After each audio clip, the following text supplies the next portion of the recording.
Much as I worry for the future of Ishgard, the fate of our missing friends concerns me even more. As it once was. Come in. Hori Boulder. Alternate. They're alive, and I'm guessing they're back. We're gonna see them again. Alfina, Leon, I've been looking all over for you. We received news regarding Lamin, Hori Boulder, and Coltonet. Really? Has something happened? No, it's nothing bad. Quite the opposite, in fact. It seems that once they learned the Scion's good name had been restored, they boarded the next ship bound for Limsa. They should be arriving any moment now. It's easy to forget how useful link pearls are, isn't it? When they work, I mean. And you don't mind being spied on. Quite, but what wonderful news! To think that our reunion is close at hand.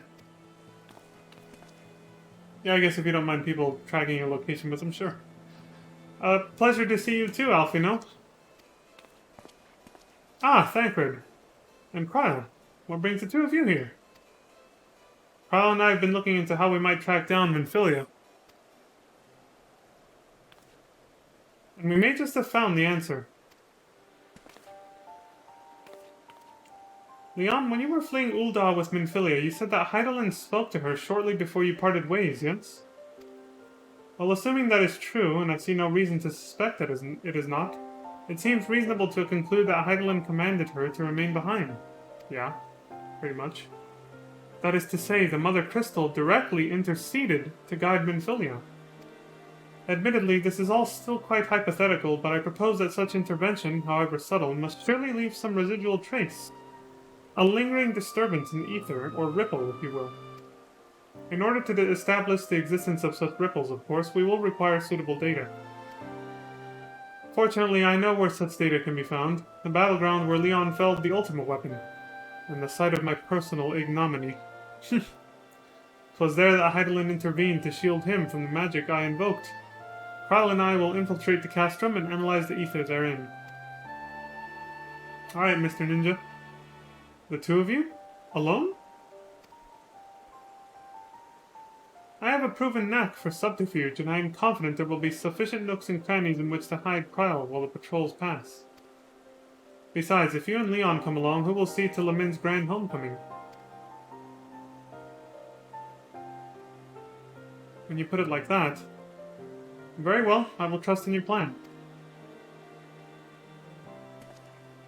I know not whether this data will yield a means to finding Minfilia, but it will at the very least eliminate another avenue of inquiry. Tataru and I will return to the Rising Stones and make preparations for our comrade's return. Might I impose upon you to meet them at the Laminson docks? You were saying, buddy? Then I shall see the four of you at the Rising Stones. Safe travels!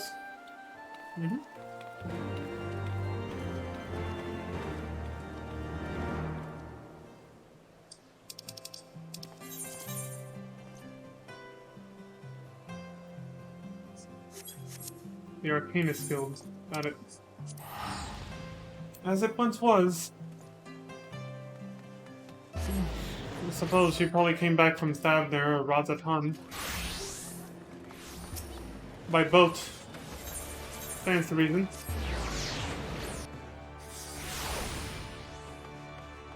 Hey! You're all here! Is that? By the gods, it is you! Well met, Leon, well met! Coltonet? If it isn't Leon Starcrest. Really, you didn't have to come all this way just for us. But I did. Oh, Leon! How have you been? Come here, let me have a good look at you. Yeah, it's been a long time. Thank the 12. One hears the strangest tales in foreign lands. I worried about you all every day. We would have sent word sooner, but the Braves afforded us no opportunity. When they fell upon us in the market, it was all we could do to escape.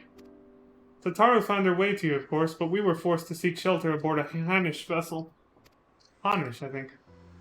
It pained us not being there when you needed us most. But we made the most of it, didn't we, Coltonet? Studied and trained from dusk till dawn, we did. We would have sent word sooner, but we knew not whom to trust, and with the vast distance... But those dark days are behind us at last. I shall be glad indeed to return home and speak with my daughter. Oh shit. Yeah, about that. What do you mean she's missing? Oh my god, how could you let this happen? Whoa. Chill out. We're doing our best, okay? Forgive me, I am sure you are doing everything in your power to find her. It's only natural for you to worry, though. Being the adoptive mother-in-law. As Thancred must be. He watched over her from the first, long before me. And he will watch over her to the last. I shall pray for her safe return and busy myself in the meantime. For a certainty there is much and more to be done. The braves may have bloodied us, but the path remains and we shall not be swayed from it. Aye, that's the spirit. To the Scions and a long overdue reunion. Huzzah! Well, there you have it. To the Rising Stones. See you guys there. Ori Boulder has no idea. His brother's waiting for him there, too. Osher Boulder. Woo!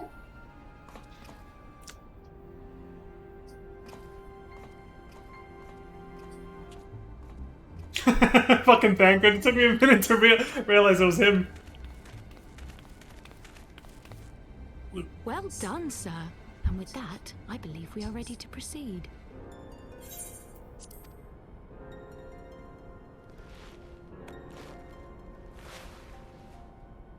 Let us be about our business, then. The next patrol may not be so credulous.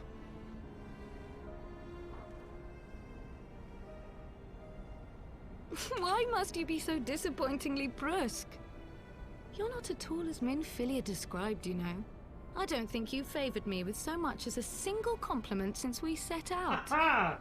Called out! Tell me, did your time in the wilderness sap you of all your charm? Or are you holding it in reserve for your beloved? This is neither the time nor the place. Damn, all business now, Chad Cred. Well, call me old-fashioned, but when I'm risking life and limb infiltrating an Imperial castrum, I like to be sure of my comrades' motivations.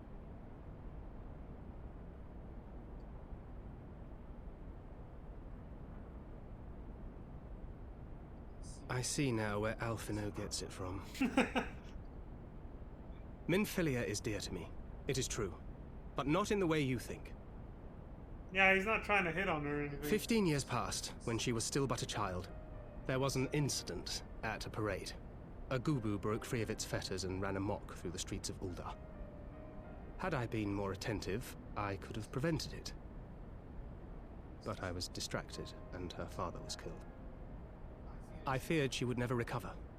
But in the years that followed, she showed herself to be more resilient than I had ever imagined. And when she learned of her gift, she did not flinch from the responsibility, but sought to guide others on the path. She touched the hearts of all around her. Mine, Louisoire, every Scion's. In those dark days following the calamity, she was our guiding light, our hope for a brighter future. She had so many dreams, and I would give anything to make them come true. So he became a father figure from Minfilia a long time ago. My apologies. I can see she means the world to you. I did not mean to pick at old scars. No harm done, I assure you. But fair is fair, my lady. What is Minfilia to you? You mean you don't know? Only my dearest friend. When I finally emerged from my torpor, I learned that nary a day had passed without her asking after me. She never gave up hope.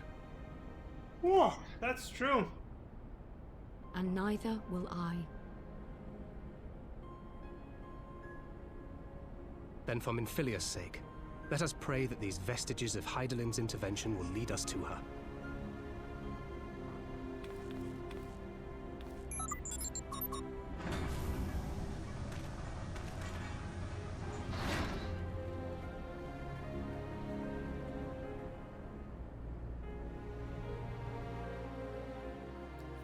So that pretty much confirms that there was two incidents in Uldar where a Gubu broke free of its restraints during a parade. We witnessed one of those, you know, 5+ years ago now, in 1.0. But I guess it also happened 15 years ago as well, when Minfilia was still a child and her father was still around. To think that her adoptive mother, Lamin, almost died the same exact way as her biological father. Because the Gubu that broke free from the parade in FF14 1.0 almost killed her the same exact way. If it wasn't for our hero here and Chadcred teaming up to help distract the Gubu and try to save people. We all remember those scenes from way back then. But seriously, Thadcred had to witness... Thadcred, see? Now I'm gonna call him Thadcred. He had to witness that twice. You got to see the Gubu break free 2 times. Jesus. You think they would stop doing that tradition after that? Maybe they have.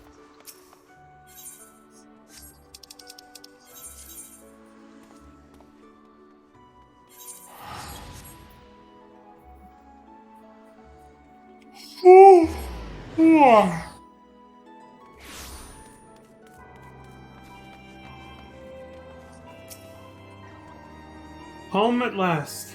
I must make my round and see who remains. Ah, it's great to be back in the toll. There we go. It even smells like adventure. That was me sniffing, but it went with what he was saying next, so I just kind of rolled with it. Min, you alright? It feels good to be home again. To think that everyone is waiting for us just beyond those doors. Friends and family with whom we have shared so much. Gods help me, but the older I get, the more sentimental I become. Come, let us not keep them waiting. I don't think you're the only one, Lamin. I think that's a common thing. I don't know, though. I've always been sentimental. Ever since my younger days. So, I don't know.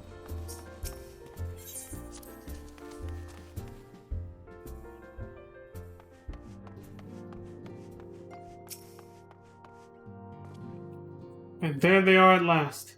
Thank the 12. Nothing like a homecoming to lift everyone's spirits. Thanks for bringing them back, Leon. I'll check in with everybody before I move on. How are you two doing? Is that the Lady Lamin I've heard so much about? Well, well, I shall have to introduce myself. Do it, man. Talk to her. We must tell the children at once. They've always been so fond of Hori. That's true, yeah. I thought about it for a second. I was like, oh yeah, that one time, yeah. When our comrades betrayed us, I feared all was lost. How wrong I was! I mean, you're not the only one who felt that way. Bloomweeda. That was her name, huh? I worry that Artemis is getting a bit carried away, but I suppose I can overlook it on this occasion. I'll see in a minute what you're talking about. Clements. First Osher and now Hori! A passing fancy I could suffer, but this? She's hopeless. Utterly hopeless! No, she's crying.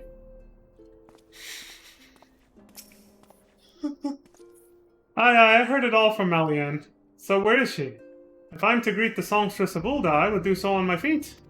Back there, behind me. Einar? What are you doing? Oh my. Decisions. Jesus Christ. Huzzah! He is returned! Together my brother and I shall serve the Scions till the breaking of an 8th dawn! That's not the only thing you and your brother are going to be doing together. Not from the sounds of it. Oh, sure! What in the 7 hells drove my little brother to come to Mordona? Why you, brother! You and the Scions, of course! For 1,000 days I trained that I might grow as strong as you, that I might fight alongside you. Yet now that you are here, I sense that you have surpassed me once more. No, do not tell me. You trained with Hanish, did you not? The Hanish, did you not? Your eyes do not deceive, brother. Aye, I have studied the trials of the braves and drunk deep of the souls of mine enemies. An unexpected but welcome reunion indeed. And a challenge besides. It would not do to be bested by my little brother. Oh no. Not after having come so far.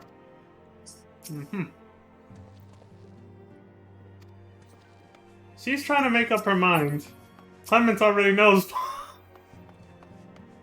She's into both of them at the same time now. Poor Clemens. She's so cool.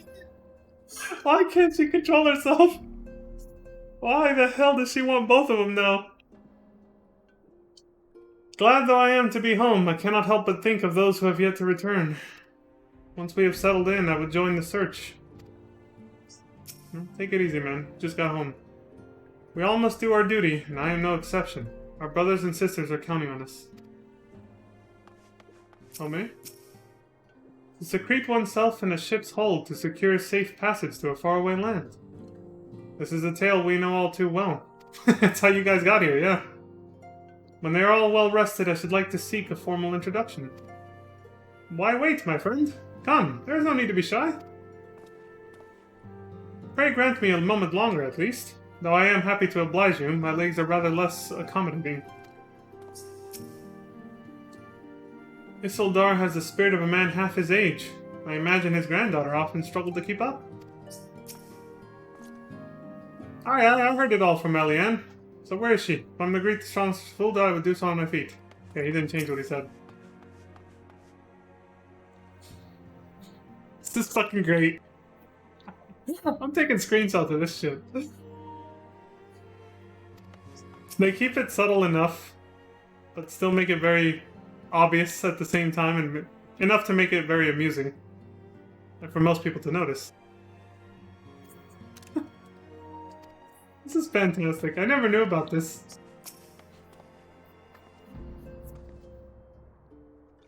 I guess she's got a fetish for Rogadins, man.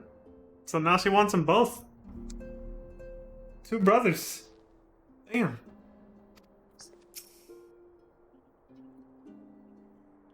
We could do with more. We could do with more of that around here. Heartfelt reunions with stalwart companions. Brings a bloody tear to the eye. That was my best impression of a burp. It's not Anthony level, but it's there. Alianne, Efemi, it fills my heart with joy to see you both hale and healthy. And what of Higiri? She is well, though abroad on a mission at present. It just wasn't the same without you. Welcome back, my lady.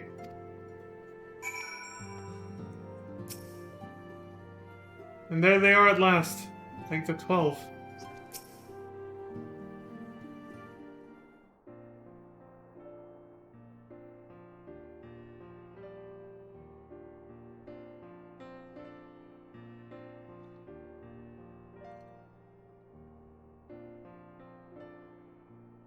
It's been so long since I've seen them all like this.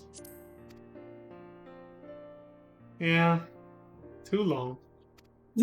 Indeed, Alfino. 'Twas the chaos born of my foolish ambition which forced them to flee. Though they are returned, there are others yet missing, others whom we cannot forsake. We'll find them, Alfino. I know we will. Nymphilia, Ida, Papalymo, every last one. And when they walk through those doors, we'll be here to welcome them home. With me at the head of the queue, of course. Of course. I mean, you're the receptionist, Tataru. We'd have it no other way.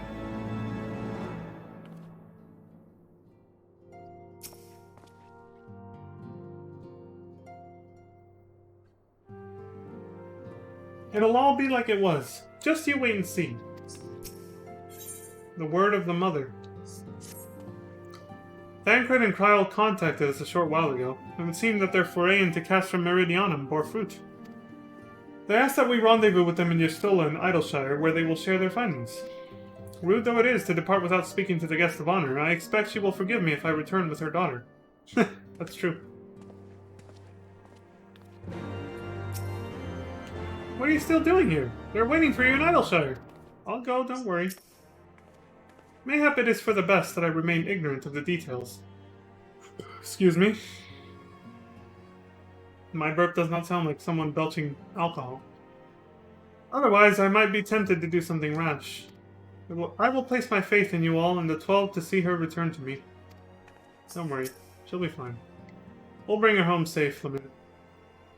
A shame that Higiri was not here to welcome Lady Lamin home. What was that? Oh. Still, it shall be a pleasure to see the look on her face when she returns and learns of our homecoming.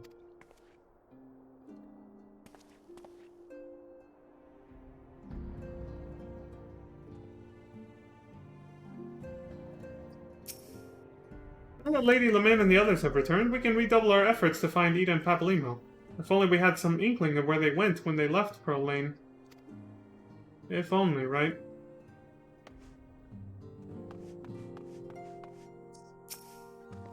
I know. We'll look after him and see that he is fit for duty. Thank you for that, Bloomweeder. About time everyone came back to the toll, though there's still a few missing, like young Wilred.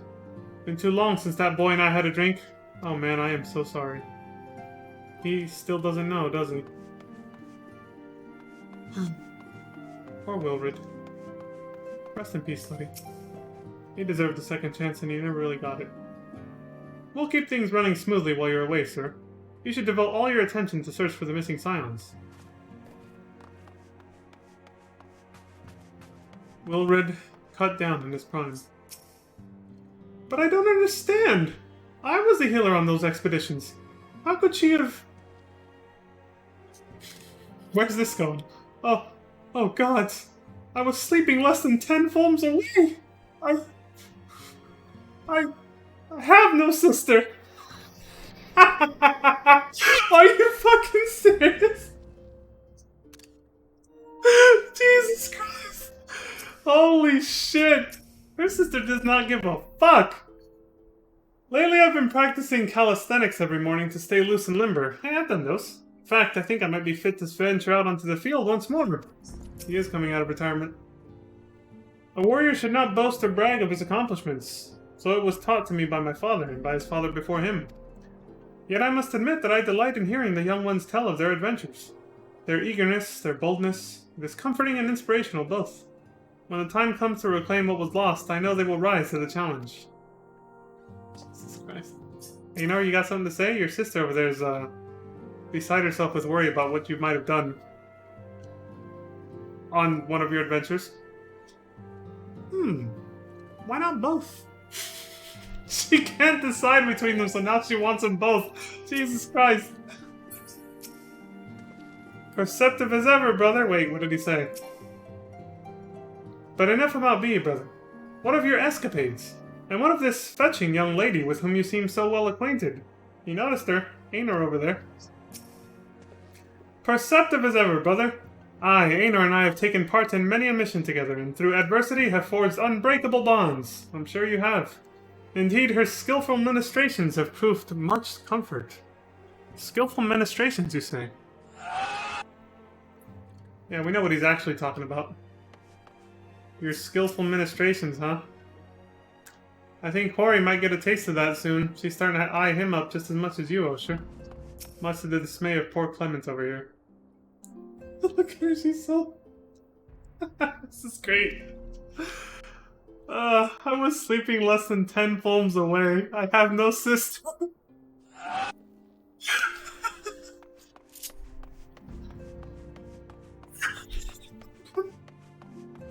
Oh my god, this is wonderful. I love it.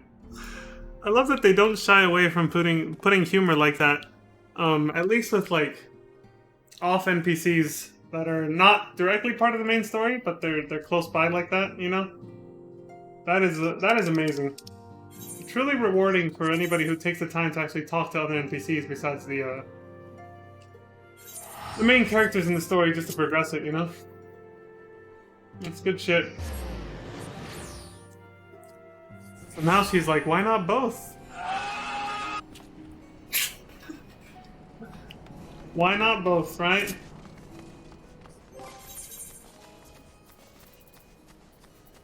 I'll switch back later. This is too good. Well, it's worth staying alive for, to come back to this.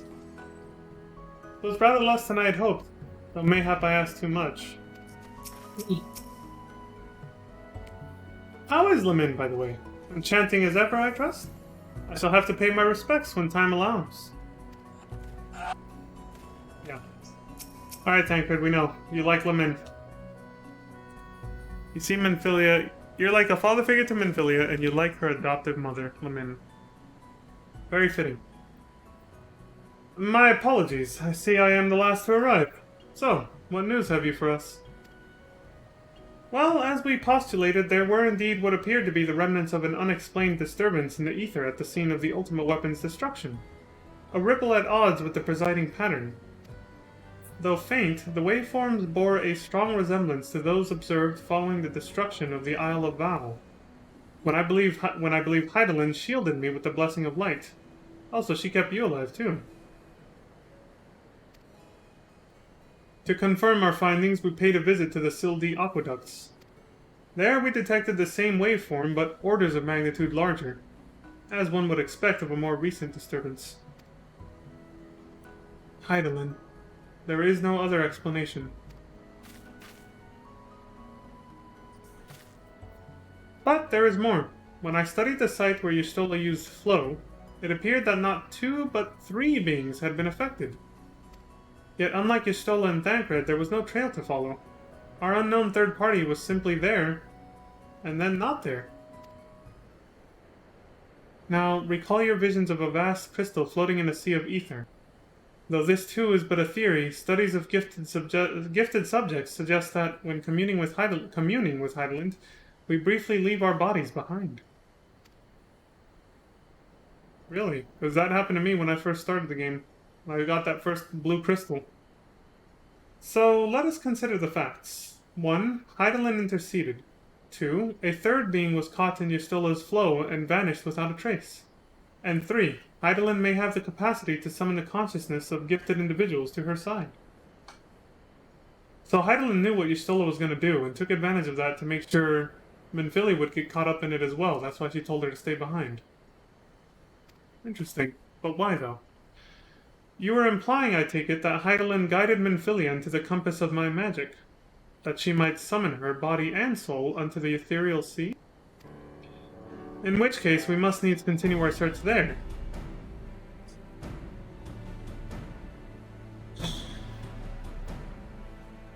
Again, I don't know why. For a blessing, the means to do so already exists. Really? What do you have in mind, Y'shtola?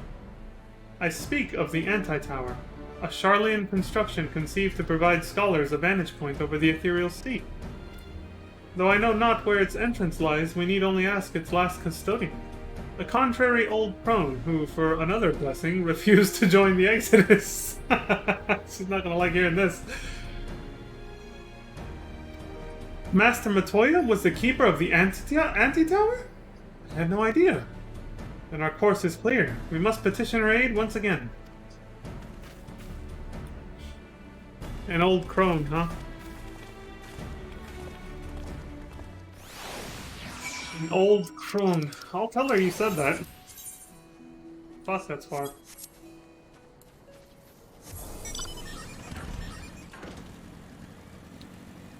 Can't even fly yet.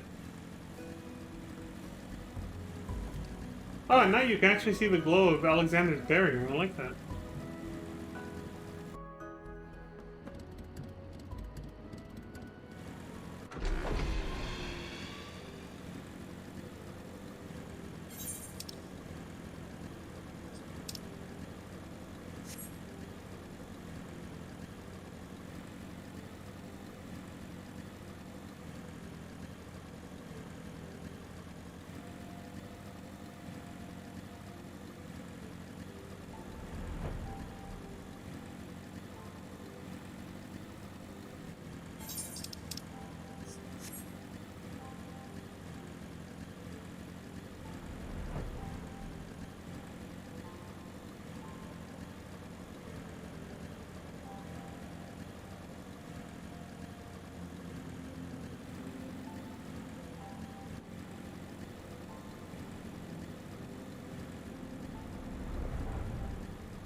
Well, Matoya, we've come to talk to you again.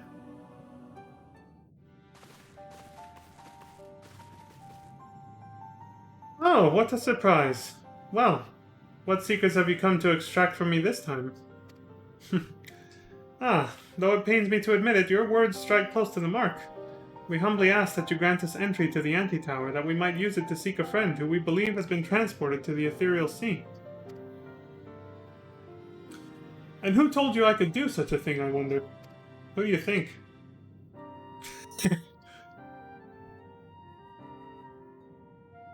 The tower was abandoned to its magical keepers 15 years ago. They have the run of the place now. If that is no deterrent to you, then by all means. Is that all? I felt sure you would seek to dissuade us from our course, given your role as custodian. Role? Hardly. The Forum foisted the title on me.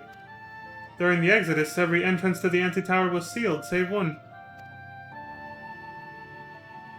No entry. My role consists of making sure no one with ill intent sneaks through it. Such was the Forum's final order to me. Okay. Well, I can remove the wards right now. Will you be going or not? We will, Master Matoya. We will do whatever it takes to find Menphilia. We'll see about that. Leon can go. Take the magicless rogue too, if you like.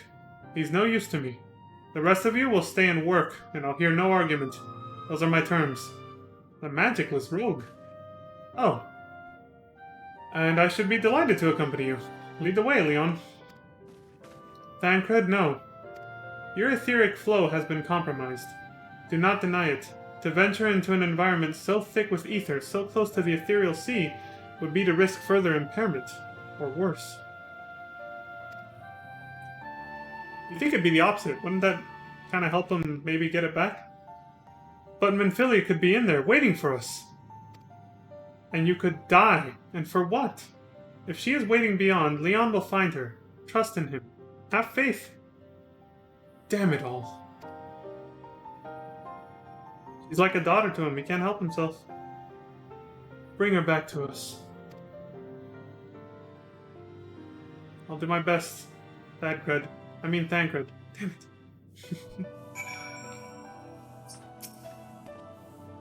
To be clear, I don't mind if you take others with you.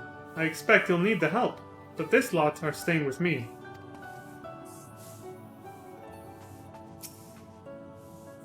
The least she could do is let me go in Thancred's place. Long did I wonder what waited beyond that door. Several times in my youth I even tried to open it, but the wards placed upon it were far beyond my skill to dispel. Be that as it may, I may hardly think the work of 3 Scions fair trade for its opening.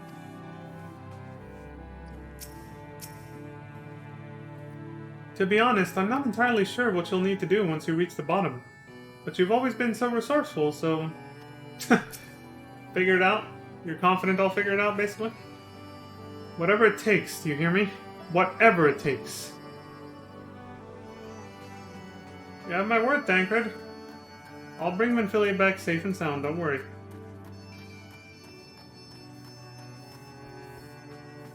And I guess that's everybody.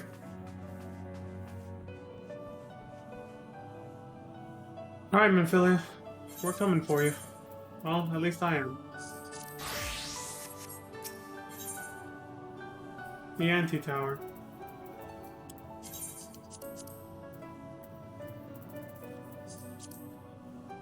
In all of creation, what greater mystery could there be than the fate of this very star? To sound the deepest depths... to study the ethereal sea itself. For these purposes and more was the Antitower built. Abandoned by her Charlian caretakers following the Exodus, it has since been overrun by the magical guardians they left behind. Yet, were one blessed with her gift to brave these dangers and descend to the furthest reaches, to hear, feel, and think at the heart of this world, what would they find? Well, let us do just that then. Let us hear, feel, and think. Let's see what we find.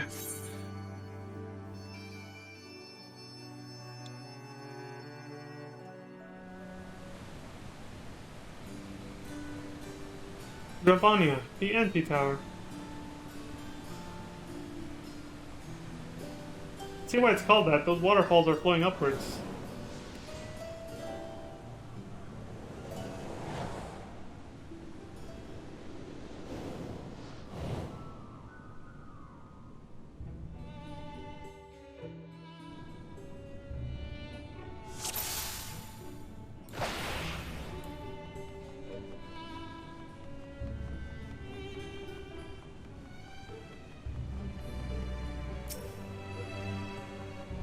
Out of the way, fool!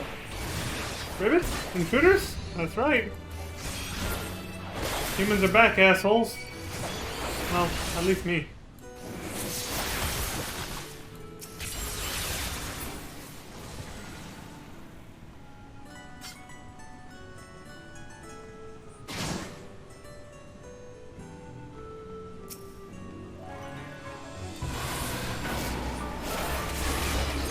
None shall pass. What are you, Gandalf?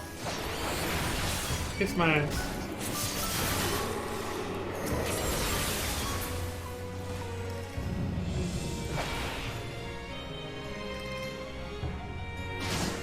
Damn, this is pretty. It's an upside down castle. Hence the mini Manti Tower. Alright.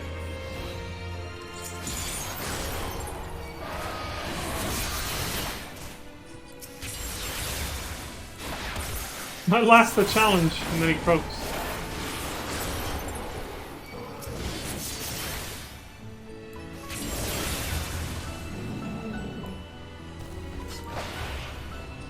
Well, that's not good.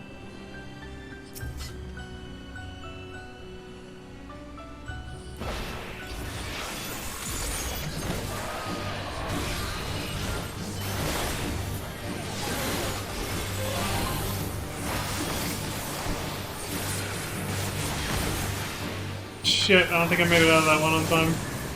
Whatever, he's dead. It's not easy being... Wait, what did he say at the beginning? Croak! Who dares approach the tower? Ones with ears to listen? How wonderful! And then he just said it's not easy being... a frog? Yeah. I would think not. Look at that, the Superman pose. Nice flight pose there.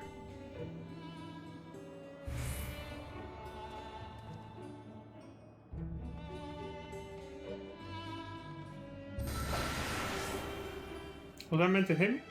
Or just scare the shit out of me a little bit? Dude, look at this place.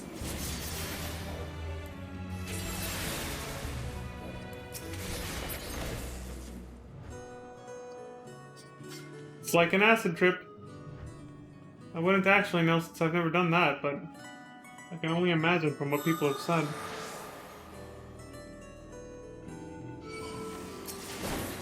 Plus, I think weed gave me enough experiences to compare, at least. It's supposed to be a mild form of it, right?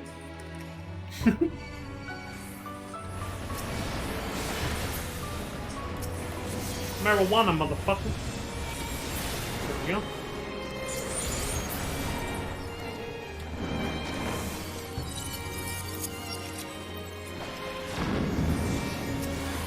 Shit!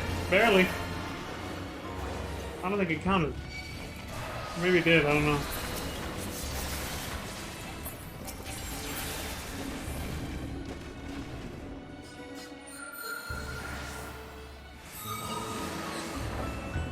Little poles that are just...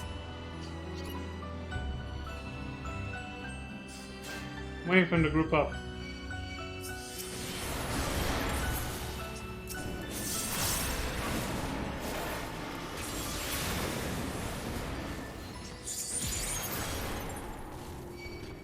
Where are the other ones? There's the bastards.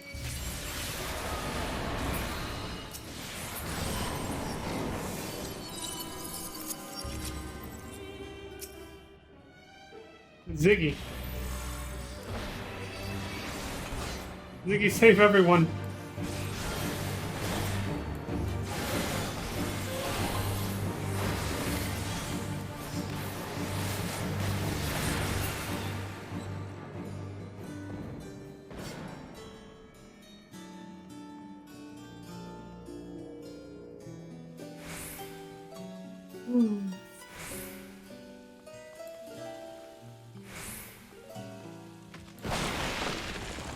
Wind up Viking.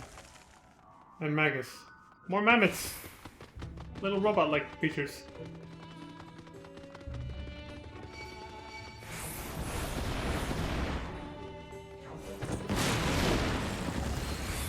Alright, all of you, line up, let's go.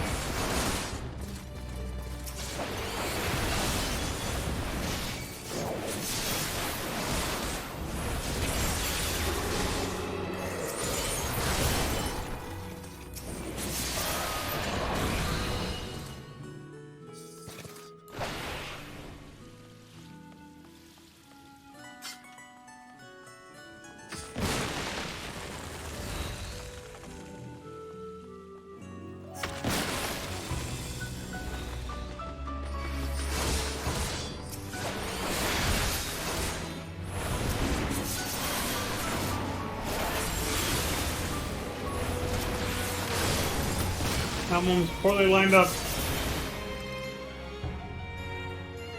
Whatever.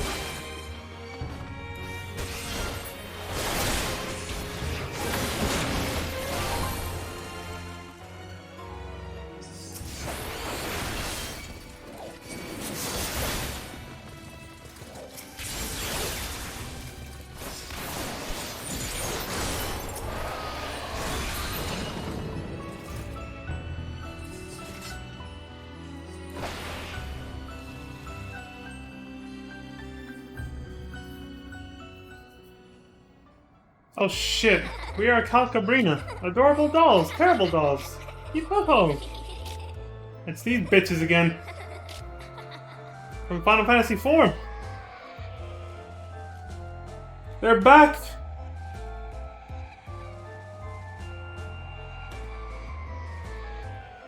Calcabrina.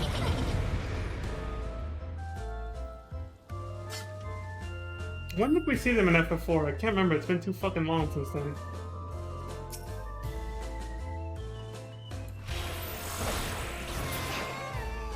Where all witness will... That's what it's called? This place? Where all witness?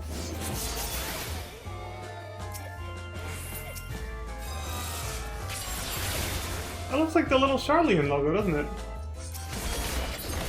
Based on the Aetherites I see in the Endwalker trailer. Yeah, that's... this little logo right here. It's the one for the Charlian Aetherites, I believe. Calcabrina. Oh, there she is.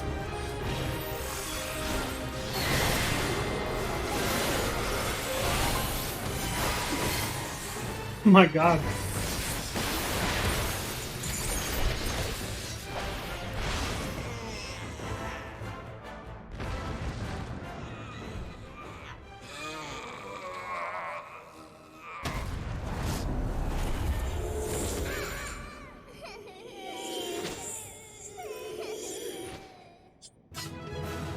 Aw, don't be sad you lost.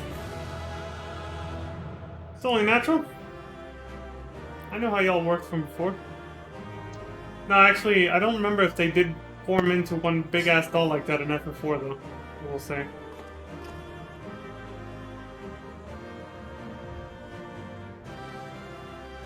Woo!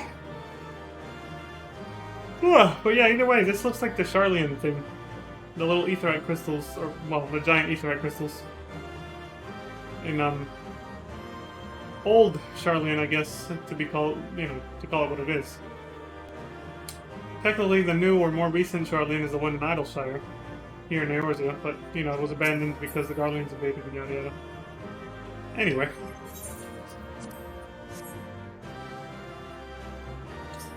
Let's get out of here. Amphilia, where you at? I'm here to take you home, girl. You around here somewhere? Come on out. All peaceable like.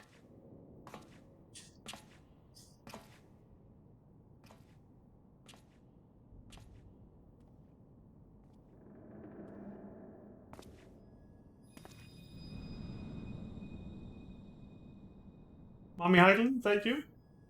You guiding me? Hear, feel, think.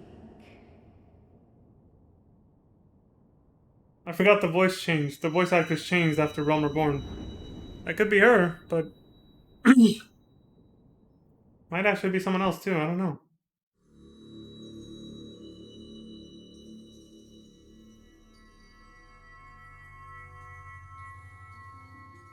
Through time and space hast thou journeyed unto me, as I knew thou wouldst.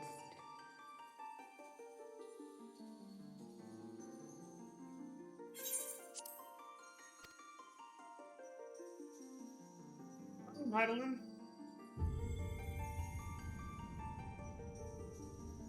We are the word of the Mother. We, who were once called Minfilia.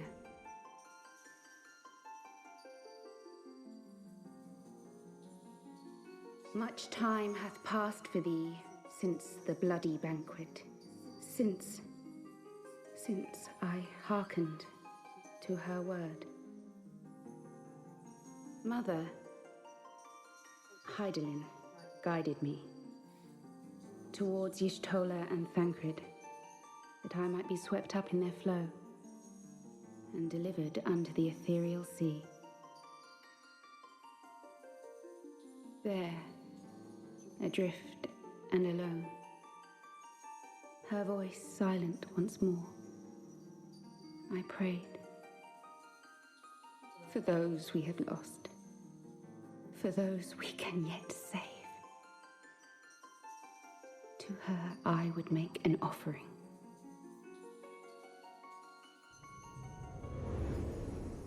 We speak now with one voice, one will, one word.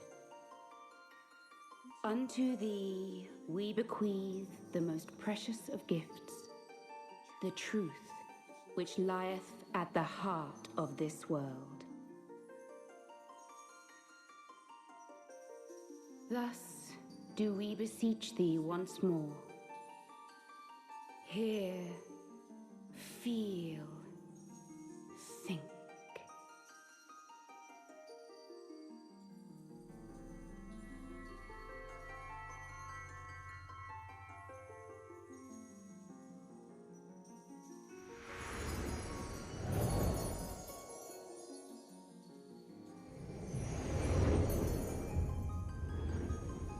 Before there was life, in the depths of the ethereal sea, light and dark did once dwell as one. But the darkness coveted power, and the balance was broken. Thus was I forced to banish him unto the distant heavens, to forever remain apart, a moon bound. Talking about In Zodiac, I'm sundering guessing? star did we cry out, and the barriers twixt planes chanced to falter. Across 10 and 3 were we then divided, reflections of the source, each possessed of a shard.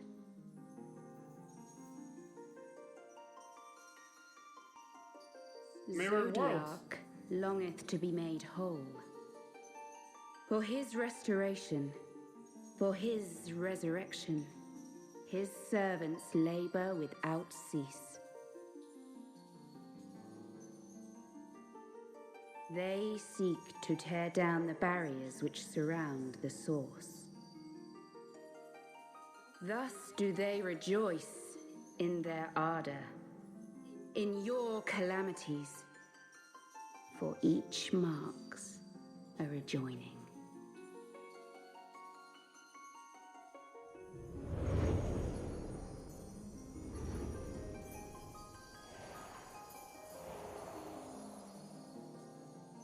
Seven times have they succeeded.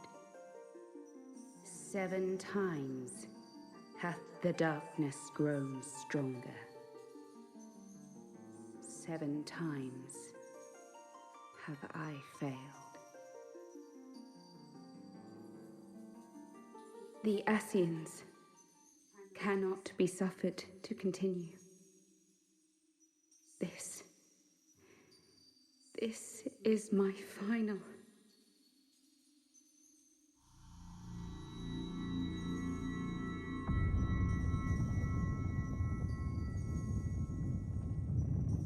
crystal's power is all but spent. With what remains, I will return you to the shore of the ethereal sea.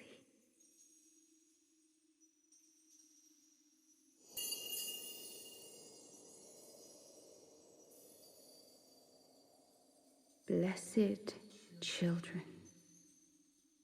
go forth and seek.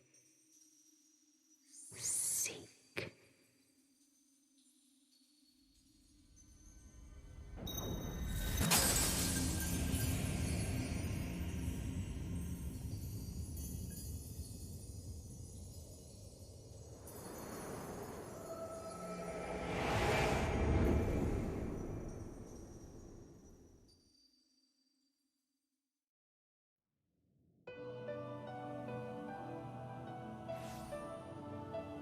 Thancred's not gonna like this news.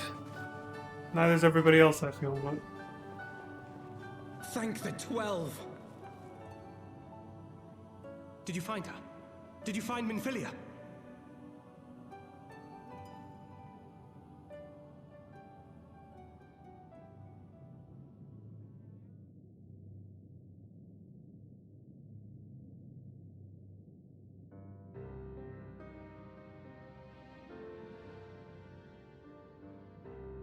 The word of the Mother? I'm not sure I understand. Nor am I. Cryle?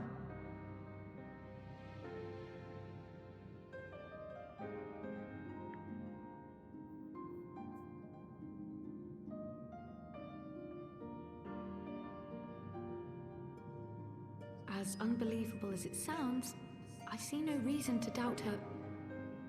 The word's tale. No one was more sensitive to the will of Hydaelyn than Minfilia.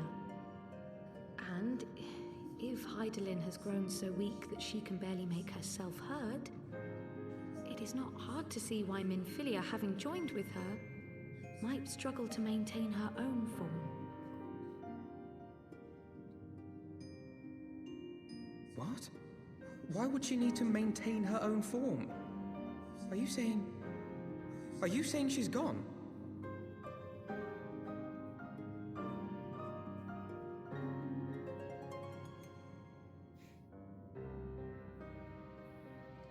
But that cannot be! Not now. Not after all we have accomplished. We were meant to usher in the dawn's light together! She threw herself on the fire to fuel your dawn's light, boy. You'll just have to usher it in on your own. Must you be so ungentle?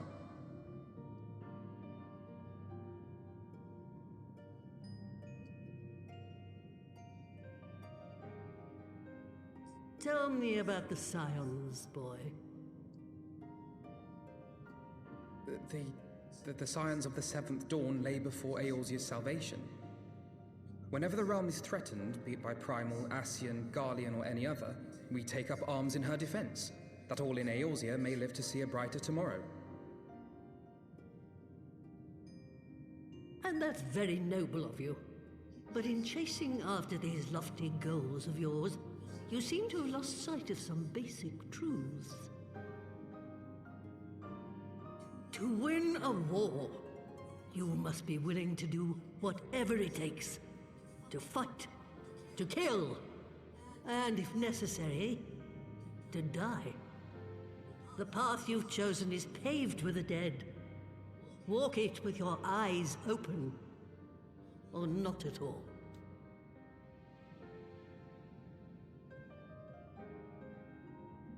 I know the truth of which you speak, and have from the first.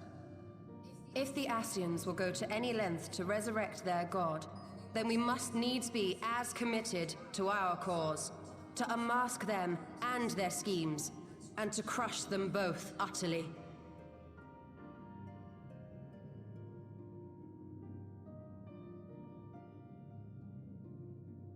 Come, there is much to be done. Yes, of course.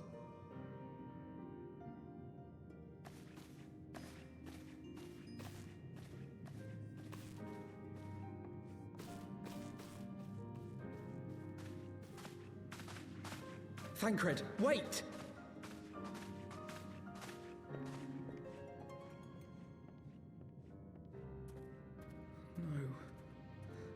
No, this is all wrong.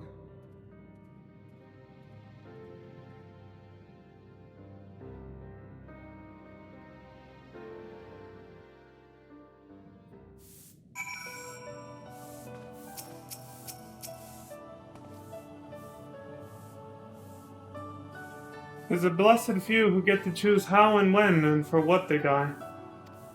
Not that you need reminding, I suppose, but that boy. For all the suffering he has known, he still clings to the notion that there is a cosmic justice, a morality by which we are saved or condemned. And there isn't.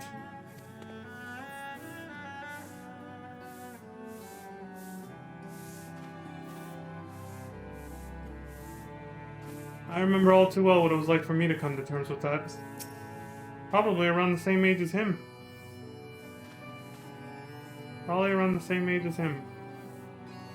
Assuming he has the age he looks, but I don't know about that. Ellison's aged differently, so I don't know. She's not coming back, is she?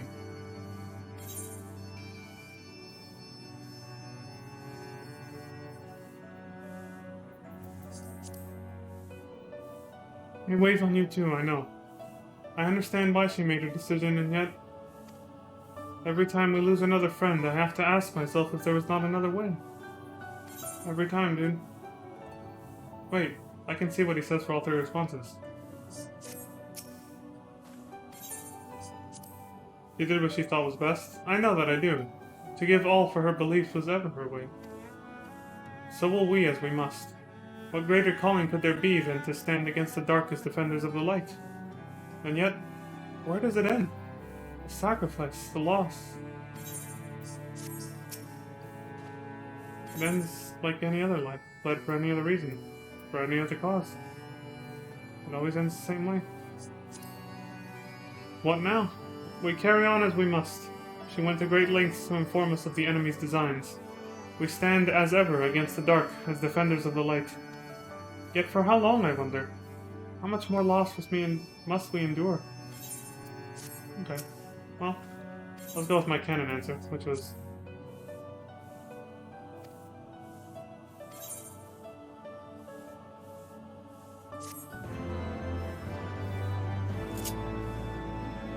Well, at least, you know, with the word of the mother, we now know the truth about a lot of stuff. Oh shit, I just realized I forgot to take a break at the 2-hour mark. Like 2:40 now. No point now. Pretty close to just wrapping up the stream anyway, so might as well just keep going. But yeah. It was, dropped a big lore bomb on us, right? Said something about using her power because the Dark One that she later actually called by name, Zodiark, he wanted more power, so she had to stop him, defeated him, and then broke both of them, him and her, into several pieces. 10 and 3, which means 13. She broke themselves into 13 pieces and cast them out a moon bound, which implies, you know, he's basically trapped on the moon. Well, that would explain why Elidipus was up there. But he said every piece of themselves that she shattered has a crystal. I could refer to the crystals that are surrounding her, the ones swirling around her, the little ones. She said they were reflections, and when we last talked about this, they called them mirrored worlds. So there are 13 reflections of Hydaelyn, and probably Zodiark as well. She said both of them are shattered in the same way. They were both sundered into 13 pieces. The Ascians are trying to put them back together, and they've succeeded 7 times. 7 rejoinings have passed. They want all 13 to happen, and apparently every time a rejoining happens, a calamity occurs in the source, which is where we are. The source being the main large crystal of Hydaelyn and Zodiark.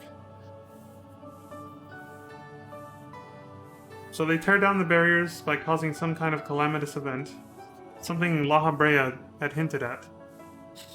And then that brings one of the little smaller crystals back into the larger one, rejoining. Back into the source. For both Hydaelyn and Zodiark. They're trying to put them back together. Hydaelyn's source is the planet we're on, and Zodiark's is on the moon.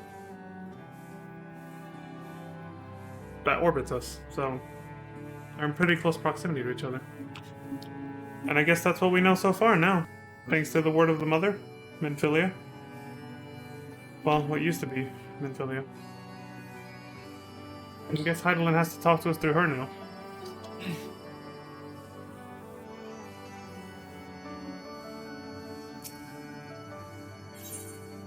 This war of ours.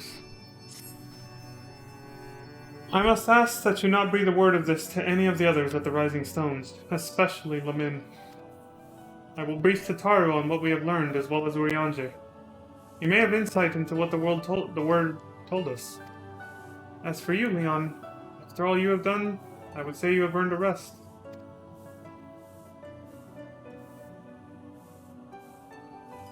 But speaking of well-earned rewards, I received a missive from Sir Emmerich while you were away. So it seems he is planning a ceremony of some sort and would like you to attend. He did not divulge the details, preferring instead to explain in person.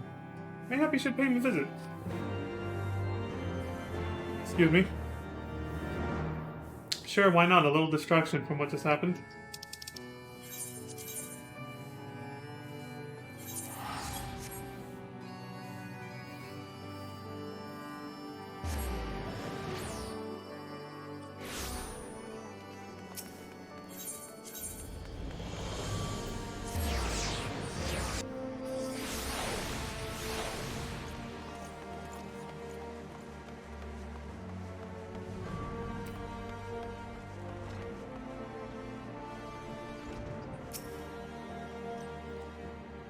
Ah, Master Starcrest. The Lord Commander left instructions that you were to be shown inside. Alright.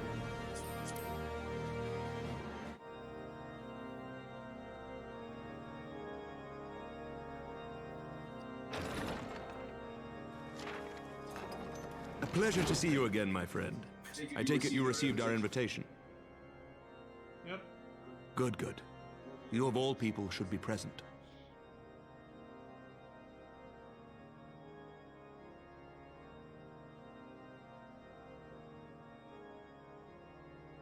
When the true brothers of the faith seized control of the vault, I feared the worst. Yet in adversity were we blessed with the promise of peace between man and dragon through Vidofnir's timely rescue of an innocent child. Timely, I say, though miraculous or providential might better describe the event. The gods themselves could not have devised a more fitting symbol of hope. Needless to say, we could scarce let such an opportunity pass us by. Which is why I set about making formal arrangements for a peace conference between our peoples.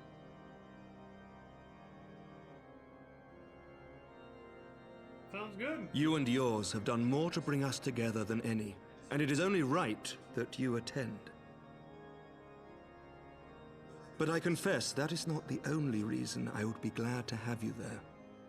Given Nidhogg's implacable opposition to the peace, it is possible that he and his followers may attempt to disrupt proceedings, in which event your presence would be a comfort to all in attendance. Pray understand, I have no wish to invite the worm's ire, but if our fractured nation is to heal, if we are to move forward as a people united, then we must do whatever is necessary to bring about lasting change.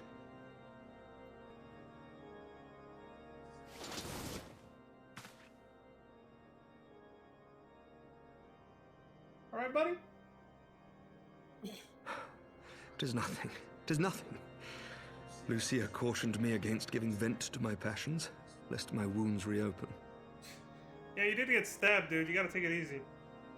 It has not been easy reaching out to our opponents in Ishgard, many of whom sympathized with the actions of the true brothers. But in so doing, We have limited the influence of the Zealots. The people are ready, my friend. This conference must go ahead.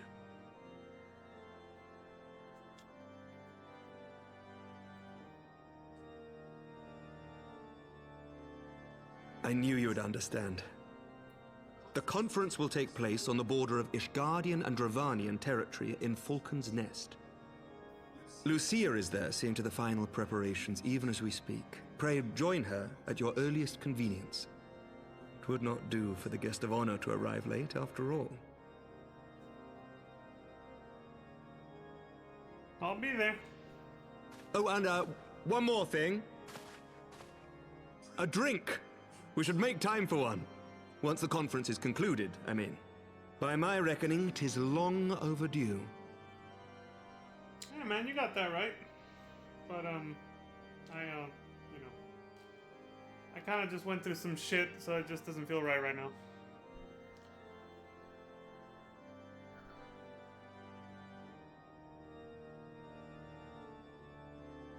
Not to mention, the last time I had a drink with someone of his kind of level of royalty and status, it didn't end well.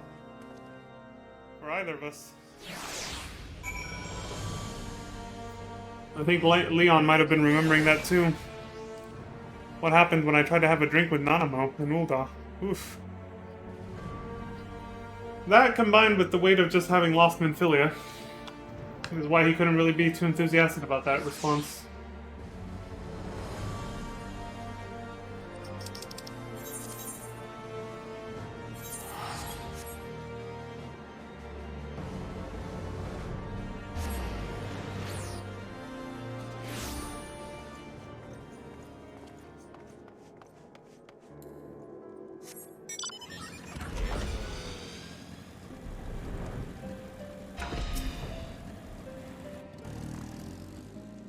Lucia?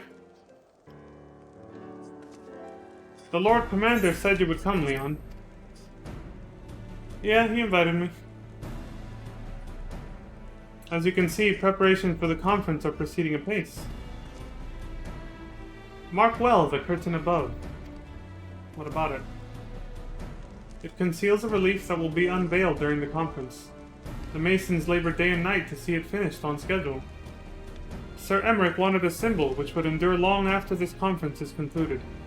I think he will be pleased with the result. 'Twas not my war, but I made it mine, and to see it draw closer to a resolution fills me with a strange hope. His faith is infectious, is it not? His certainty that we can be better than we are. Forgive me, I am rambling.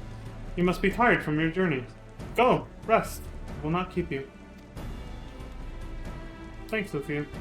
You're alright.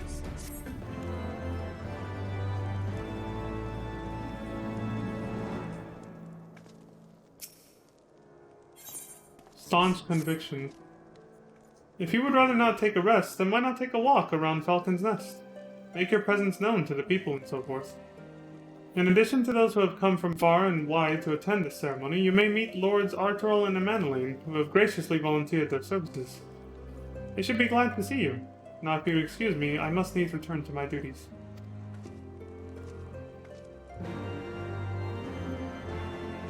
A lot of frame drops.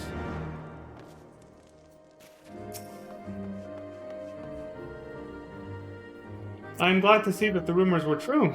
Well met, Master Starcrest, and fear not. I have no intention of begging your aid with this or that. Everything appears to be in order. Excuse me. My only lingering concern is that one of the convictors might not have been informed of our plans. As I recall, Vidofnir may pass directly over their encampment. The last thing we need is a glory-seeking nobleman attempting to slay a Dravanian ambassador to a peace conference. Yeah, that would be very bad, actually. That would ruin everything.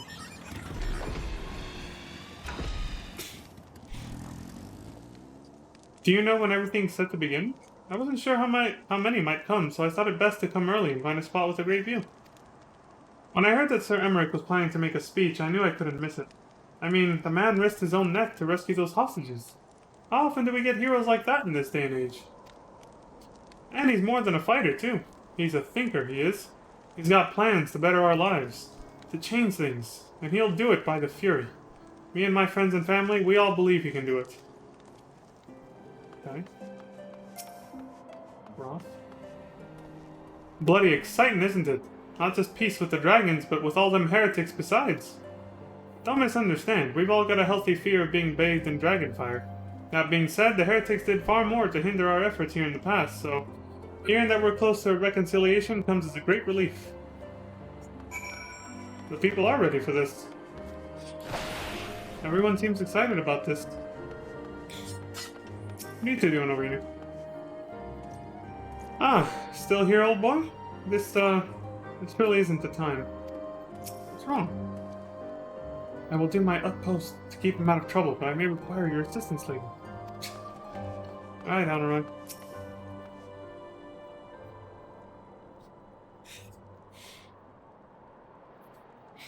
How much has changed since we fought alongside each other in the vault? If you had told me then that we would soon be hosting a peace conference, I would have thought you a naive fool. That's probably true, yeah. Yet here we are, preparing to make that fantasy a reality. Ha! And here I am, laboring to make it so. Right on, dude. You got this. Lord Arturel, if I may. Certainly, First Commander. How may I be of service? Some of the convictors are refusing to stand down. The majority were willing to do so, but a small party have instead pledged to engage any Dravanians bound for Falcon's Nest. Fury, take me! They would defy Sir Emmerich's commands? If they dare attack Benofnir. It will not come to that, but to see that it does not, we must needs hasten to their encampment. They should be far more reluctant to oppose us were a Lord of House Borton present. I understand completely. Let us depart at once. But ere we do, I must ask, would you look after Emmanueline while I am away? As you know, he has ever been an impulsive, changeable child, but recently he seems to have been suffering from a bout of melancholy. I thought to lift his spirits by having him assist with guard duty, a simple but honorable charge, unlikely to expose him to danger given the presence of so many other knights. Alas, he has taken no interest, and I fear he may abandon his post in my absence. All I ask is that you keep an eye on him until I return, exhausting though that may be. Yeah, I'll be fine. Thank you, my friend. I promise we will not be long. It'll be fine. I can watch the little guy.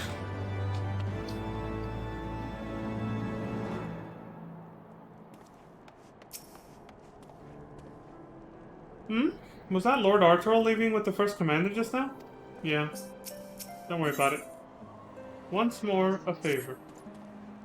I'm rather busy at the moment, old boy. Guarding this tavern, as it were. Oh, I see now. Arturel thought I might be derelict in my duties, eh? The nerve of my brother to question my dedication. But since you are here, mayhap I can put you to proper use. The wasteland beyond the walls must be kept safe for travelers, yet I have been forbidden from leaving Falcon's Nest. It wouldn't do for our esteemed guests to be devoured by wolves, oh no. Excuse me, yet that is precisely what will happen if we do not cull the roaming packs. Your map, if I may. Right. There, those are the points our scouts marked for patrol. I'll leave you to it, old boy. Come, Monora. I must return to my rounds. Oh dear. Do be careful, my lord. I'll be fine.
No. Not that far, but... nice.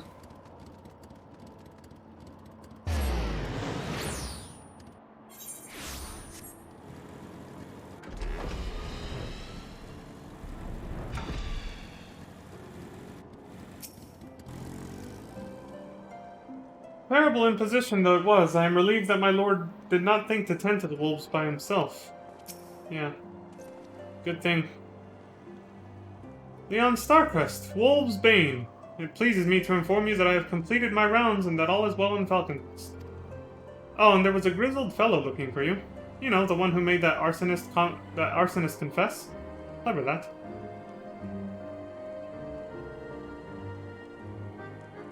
Who was that again?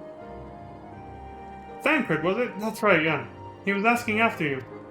Anyway, once I noticed the garish weapons he was sporting, I deemed it a waste to leave him be. I dispatched him to an area I neglected to mark on your map. Yes, this one. If you hurry, he might still be there. So even... Wait, what else do you say? I suppose we could simply wait here for your friend to return, but if you're feeling impatient, you are free to go and look for him. Okay. So he even got Thancred to do some fucking chores for him.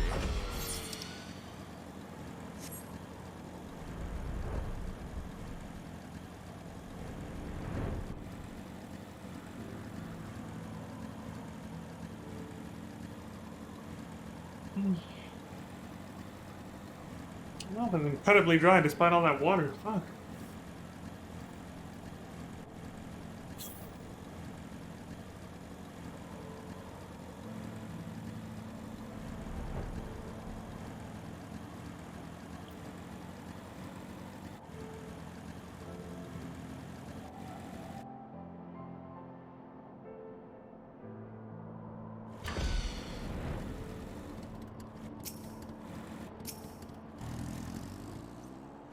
Stay your weapons. We come in peace.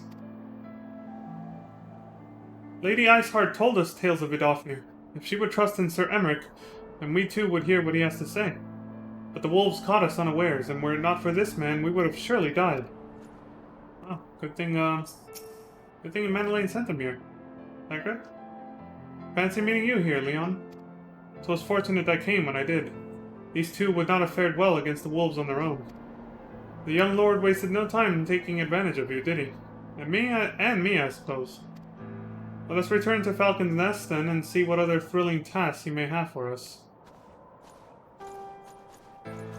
Well, at least we saved these guys. Wasn't all that bad.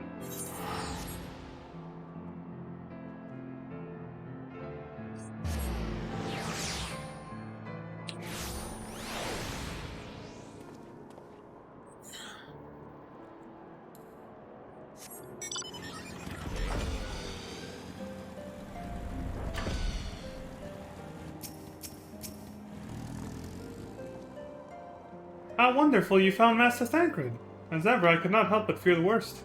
Of course. It's always the younger one. Every time without fail. Ah, you gotta hate it, right? Maybe it's because we're fucking... pampered more or something? What's the word here? Spoiled more for being younger? I don't know. If only parents could find a way to treat their kids equally, this wouldn't happen. But they can't. Most of the time they can't. And there they are, a pair of gallant heroes if I ever saw them. And yes, I said we because I'm the youngest as well, just like a Manling. Out of two siblings. Comrades in arms, reunited at last. By your selfless sacrifice have you guaranteed the safety of our many guests. On behalf of Ishgard, I thank you both. And with that, there is not left to do but to enjoy our well-earned respite. Well-earned indeed, right? Selfless sacrifice, indeed. I know, right? He's so full of shit. I am sorry, my lord. Truly I am. For those we have lost. Oh, and this should of course go without saying, but let's keep those last few favors between us, yes? Our troll wouldn't understand. Right then. The first floor of those barracks has been converted into a tavern for the duration of the conference. Why don't you go and have something to eat? For once, a suggestion with which I agree. Go on ahead, Leon. I will join you anon.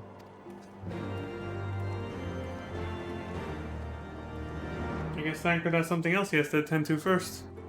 Not very hungry, is he? Well, I'm fucking hungry, so I'm going in for some fucking food. Food and drink.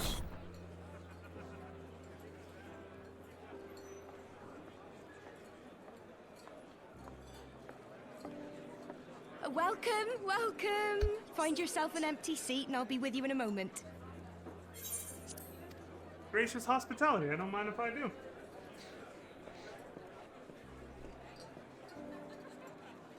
The atmosphere in here, everybody seems lively. Looking forward to it, I guess. Cold out, isn't it? Here, a mug on the house. Let's get some colour back in them cheeks. In it! Thank you very much. Don't mind if I do. Freed food will be a bit longer than usual. We've got a lot of hungry folk to feed, what with the conference and all. Oh, so many people with cause to celebrate. To think there could be peace in our time, after all them years of fighting. When I heard about the conference, I knew I had to come.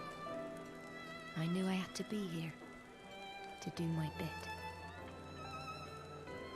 My husband, he died fighting the dragons, you see. And here we are, about to break bread with him.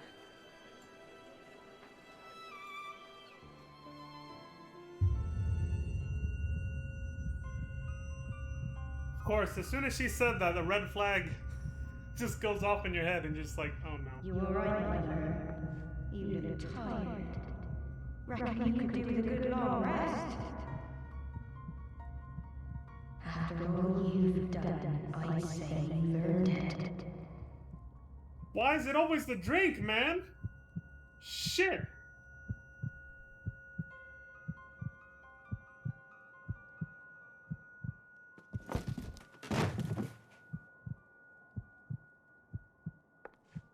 Sleep now.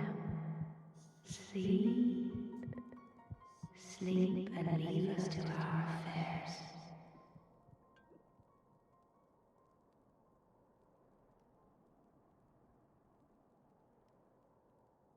This was never your fight.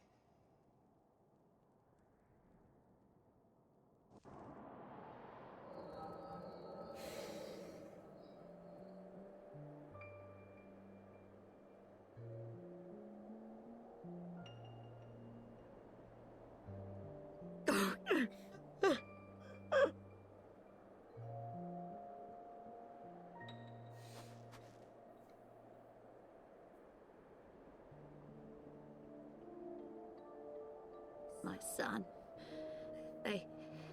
They told me he walks in Hallone's halls. Him and the rest of his unit. They told me the same.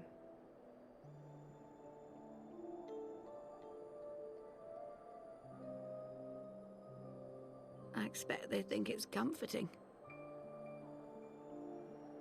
Every time I come, I cry. I cannot bear to remember, but to forget would be 1,000 times worse. Yet that is what they would have us do. Accept this truth for the sake of peace. Bury the past and look to the future.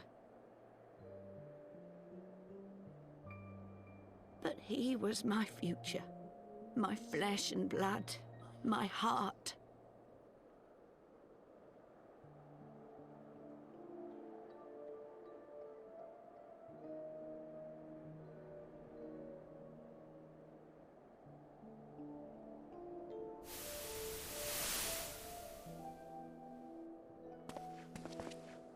Is this it? We're the only ones with the courage to oppose this madness? Cowards, a lot of them. I like the way he talks. They think only of the prize, of the peace Sir Emmerich promises them. They know in their hearts it's a lie, but they go along with it anyway, desperate fools. But not I. Not I! I see the worm that killed my brother in my dreams every night, and I will not rest until he lies broken at my feet. Him and every last one of his accursed kin. All this nonsense about Kings of Eld, as if I care what they did or didn't do. Makes no difference to me and mine. Have the dragons sued for peace in 1,000 years? Are they bollocks? It's a bloody ruse is what it is, and Sir Emmerich and the rest of them bloody fallen for it. But what can we do? They believe, and naught we can say will ever change their minds. Whether we like it or not, man and dragon will come together at Vulcan's Nest, and all will be forgiven. Forgiven and forgotten.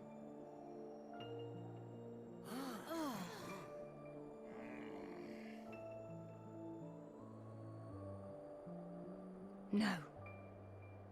I will not let that happen.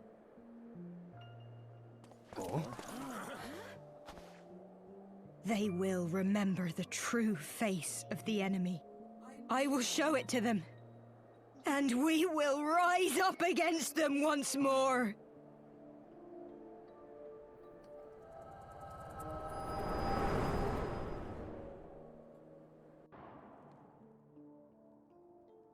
Hey! Hey! This is no time for napping. Well, Thancred, if you shut up sooner. You'd come into the tavern with me, dude. Jesus Christ. And again, maybe he would have gotten a drink too. Do you have your wits then... about you? Good. Come with me. We have a crisis on our hands. He might have been sedated too. And we'd both be fucking passed out. Yo, easy, man. I gotta get my shit together.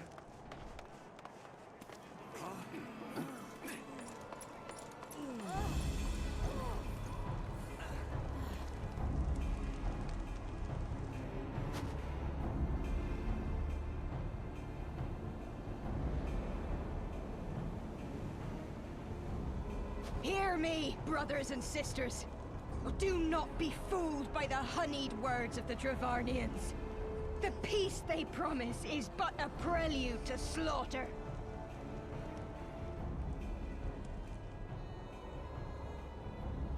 Remember your husbands and wives never returned from war. Your children torn apart by fang and claw. All your loved ones shown no mercy. Does not your heart cry out for vengeance? Your blood boil at the injustice? Remember the face of your enemy, brothers and sisters. Remember it, and strike back!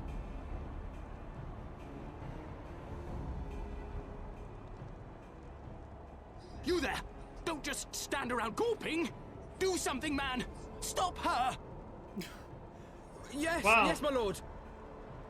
He's, he really knows how to take charge, huh? Oh, shit! That was his idea of stopping her? Fuck. This is a big thing. See here the true nature of the Highborn. With lies and deception they lead us to our doom. And dare we raise our voices in dissent? Death is our reward. This is the choice they have given us, brothers and sisters. Death by dragon's fang, or death by nobleman's command. Death to all we hold dear. I spit on your choices, noblemen! You will take no more from me! No more! No more!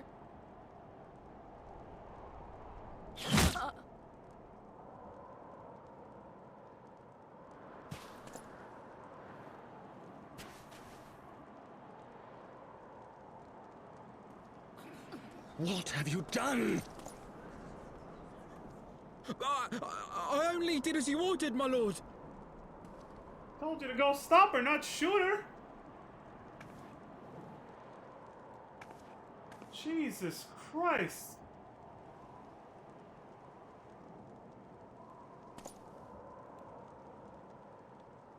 I gave no such order. I did not. I never meant for anyone to...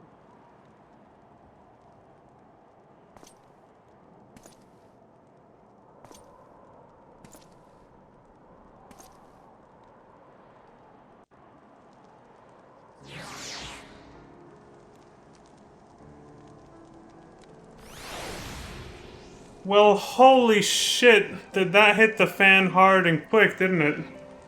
Jesus Christ. I dare say that could not have played out any worse, given that the first commander and Lord Arturel are not here to take control of the situation. I spoke with a messenger who said they would be returning shortly, but until they do, naught will be done. Lord Emmanuel has retreated to the barracks and is refusing to speak to anyone. Therefore, it falls to us to ensure that order has been fully restored. Come, let us walk the streets and speak with the people.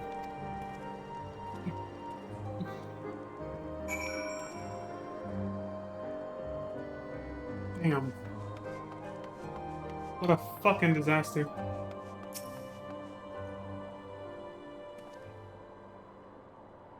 My wife and I fell while fleeing with the others at first. The Kyrugans tended to our bruises afterwards.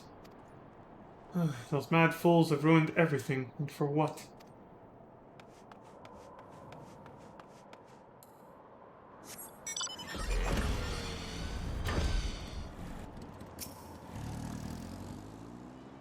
They were wrong to resort to violence, but when I heard her speak, her words were as a dagger in my heart. Who are we to decide that enough is enough? That their calls for justice can never be answered? Will this be the end of it, or will there be others like them and the true brothers? I do not want to bear steel against my kinsmen ever again. I don't know if I even can.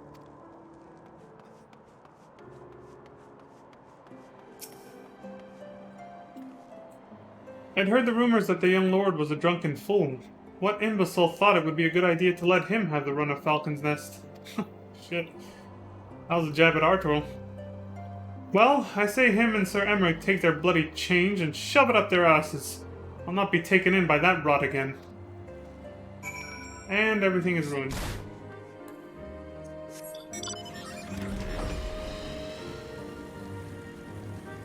Yeah, just like that.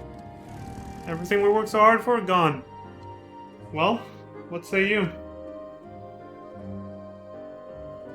So, the violence is past, but the people are far from recovered. That is to be expected. For the moment, it appears that no innocents were harmed by the guards. The blame for all casualties can be placed squarely upon the protesters. Wait 1 second. Gonna check something? Nevertheless, the people will not soon forget the image of a young lordling ordering the public execution of an unarmed protester, one whose words resonated with the hearts of many. After all, who among us has not lost loved ones? Yeah.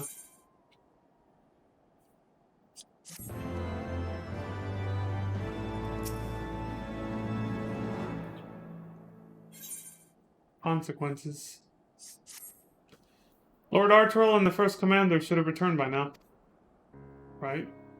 To the tavern, then. Their first order of business will be to speak with Lord Emmanuel, and I somehow doubt that he has moved an ilm since last we saw him.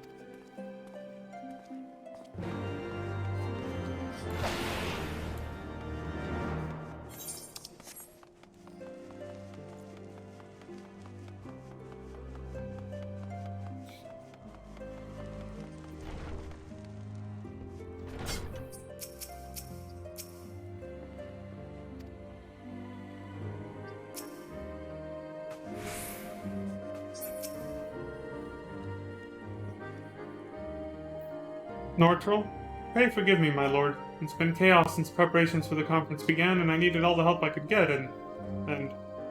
How was I to know? That she spiked my drink? I only realized what had happened after we inspected the mug. Master Thancred tells me it was a sleeping agent of some sort. Well, at least she didn't try to kill me. She could have. Oh, you're speaking to me? Sorry, I spend so much time alone with these old papers. Really, I do wish the soldiers had done a better job of organizing their records before the calamity. Some random ass NPC. Fury take me, what a disaster. I should never have left. That's how easily it can all fall apart, huh? My apologies, Leon. I bear full responsibility for this debacle. There will be time for that later. I, for one, am more concerned about picking up the pieces. What do we know?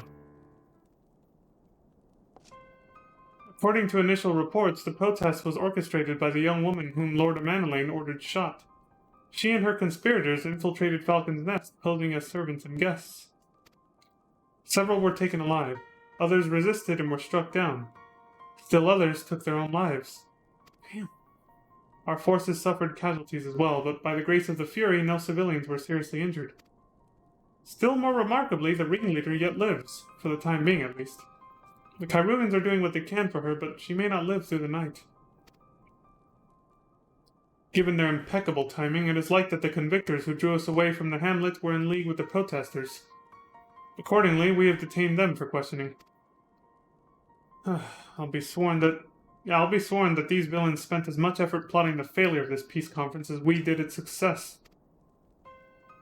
Well, if the mood of the hamlets is any indication, theirs have been the more fruitful labors. In the wake of the protest, the people seem disillusioned.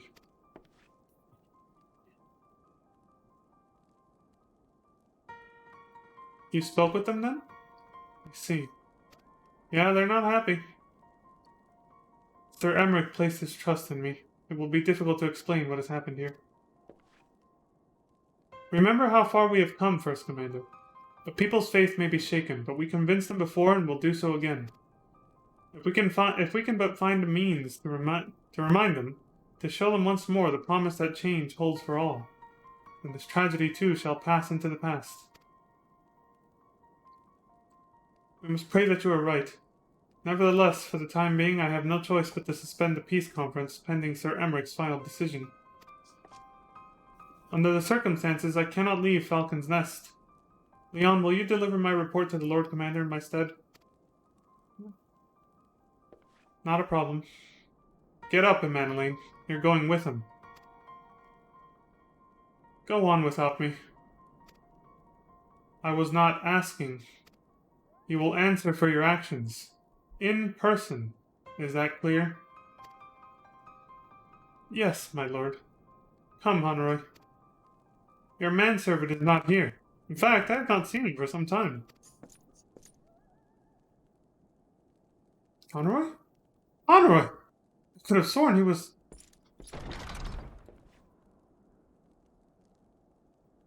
Where is he anyway? Because I was looking for him too, a little bit low-key. Once I have determined that my presence is no longer required, I will return to the capital as well. Pray give my regards to the Lord Commander. I too had best remain here for a time. I should hope that the worst has passed, but it is too early to say for certain.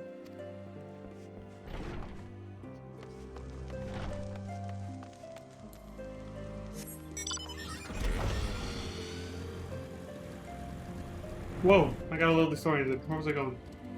Yeah, this way.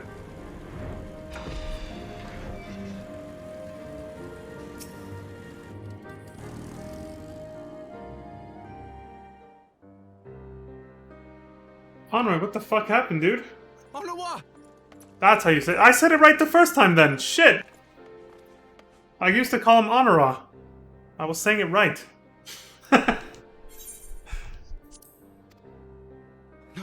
No!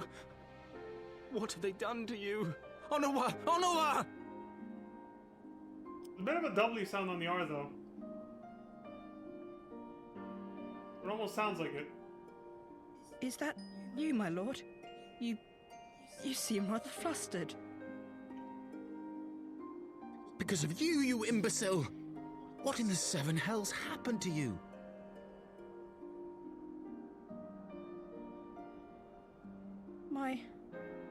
My apologies.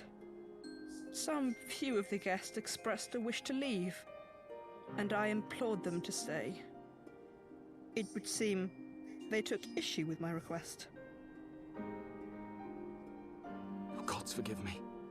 If I had only been more careful with my words.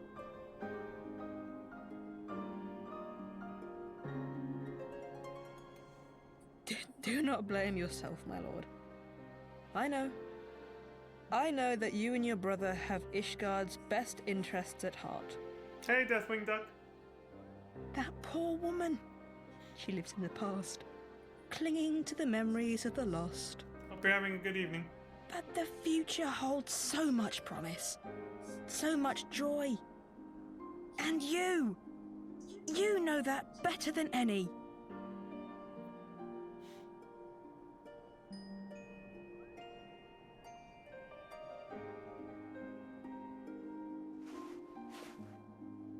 Onua? Don't die, man!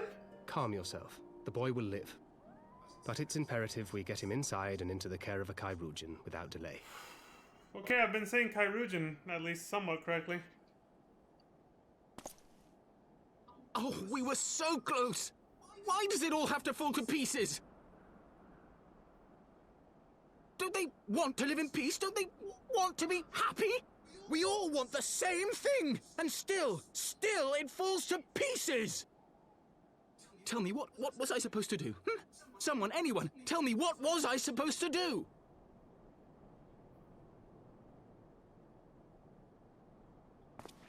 He had his fist and he was about to just sock him. Stop looking to others. You make your choice and you live with the consequences. It was just an unfortunate set of circumstances, and the way that guy interpreted you. The fuck? And what would you know about consequences?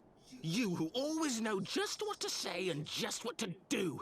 Your every deed is greeted with a round of applause. Oh, hell no. Get him, Thancred. Damn!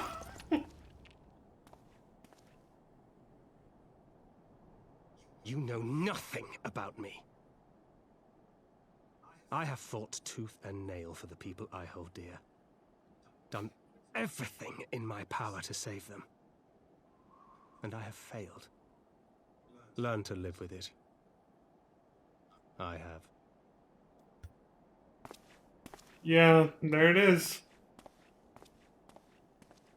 That's pretty much right. It's like I said, it was an unfortunate set of circumstances. Blame yourself or not, but what happened happened, Emmanuel. You can't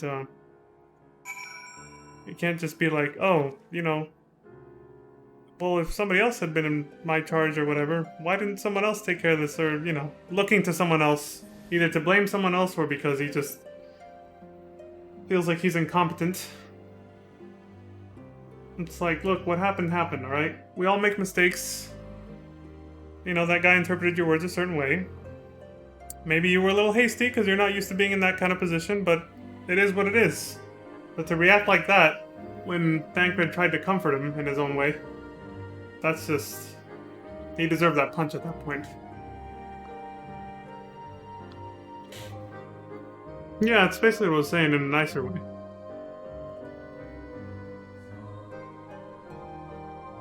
I don't remember what in 1.0 that line is a reference to, though, Crimson, but...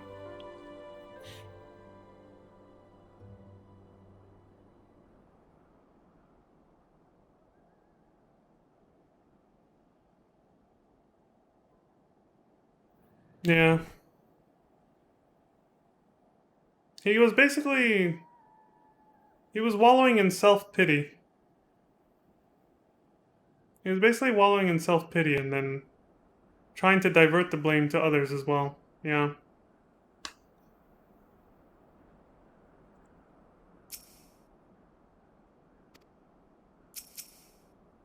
Instead of just accepting what happened and moving on. Oh, that's what you're talking about, yeah. Yeah.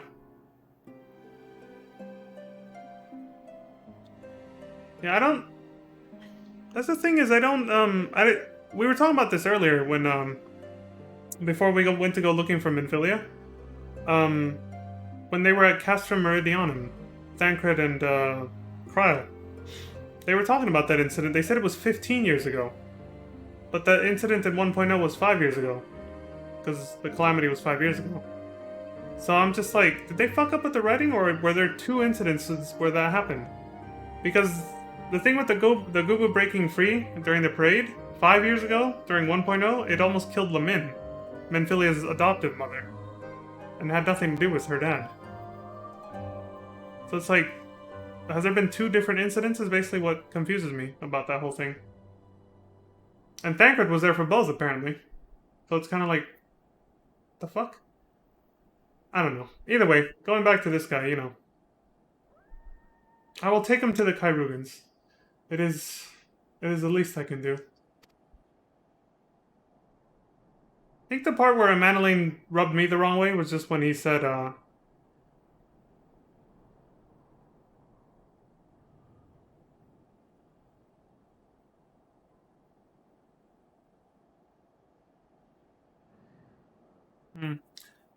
I think when Emmanueline rubbed me the wrong way was, well, like obviously he was already getting annoying with the whole wallowing in self-pity and all that stuff. And not accepting his mistake or whatever and just moving on from it, trying to find a way to divert the blame to something or someone else.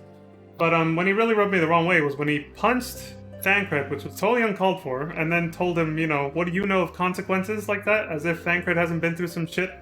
That just showed, like, how self-centered Emmanueline really is, because it's like, how can you think you're the only person that's been through anything horrible in life, you know? It's like, what the fuck is wrong with you, dude?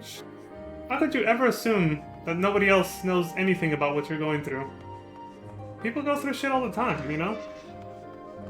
Still, I almost laughed, or I did laugh quite a bit when I saw Leon clench his fist and was about to punch him.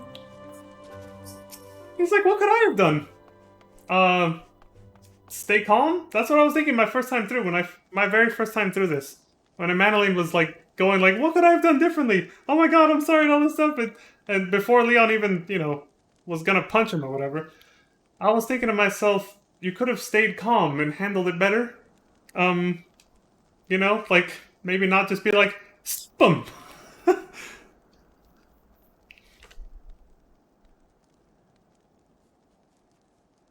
But again, I won't not acknowledge that guy probably, you know, it was also unfortunate that guy did interpret his words that way. When he said stop her, he pulled out his bow and arrow for some fucking reason. That was also pretty unfortunate, but that's why I was like, dude, you gotta just accept it and move on. Mistakes happen. Like, it is what it is. It isn't all your fault, but, you know, it is partially still. Because you weren't calm either, just like the guy who shot the bow and arrow, so move on. I may have overreacted. Not really, he punched you first. I think that was warranted. But it needed to be done. He was becoming hysterical. Yeah, you had to calm him down somehow too, that's true. I understand the desire to look for reasons, for excuses. Convince yourself you had no choice. We've been through there a lot recently, yeah. But the past is the past, and there is naught to be gained from reliving your mistakes. I know this. I know this. But he... I know.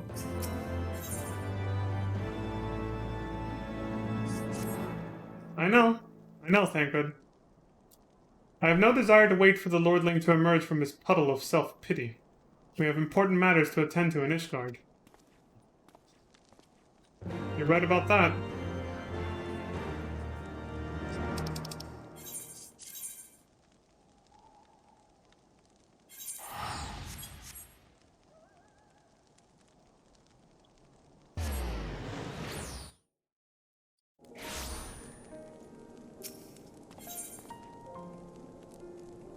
But yeah, at the beginning I still showed some empathy for Emmanueline just because the fact that he's not used to being in that kind of situation, he's not trained for it.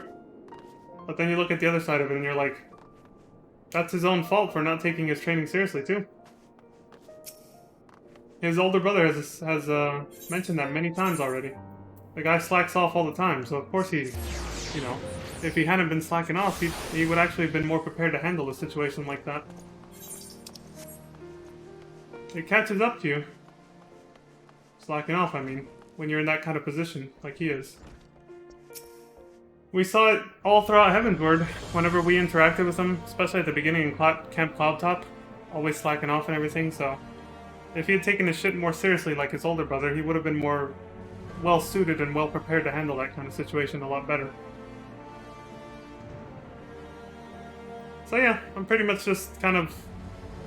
That's my mindset, basically. It's just like, I kind of feel sorry for him, but I'm kind of like, this is why you should have taken your training more seriously as a knight.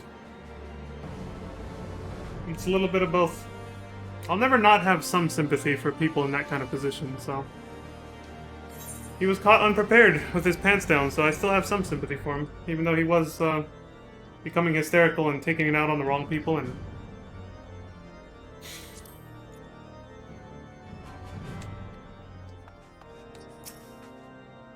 It is what it is. We received troubling reports from Falcon's Nest. What befell you there? Well, that's what I came here to report.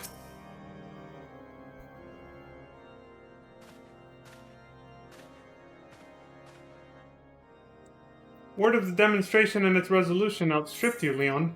Every man, woman, and child of Ishgard has heard the tale. Yeah, I figured. It is rumored that my youngest's lack of judgment was to blame. Of course. Such stories are prone to exaggeration. What exactly came to pass? No, it was his poor judgment. That part is true, yeah.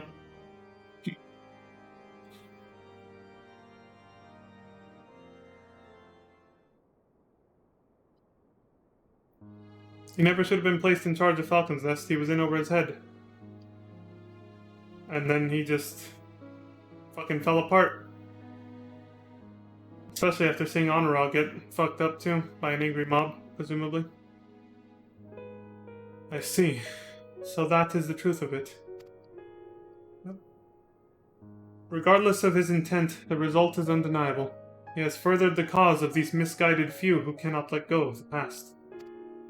In an instant, the delicate peace we were poised to forge is once more beyond us. To dwell so deeply on the war and the vengeance it begets, only for that too to be taken away. Is it any wonder that they were left bereft?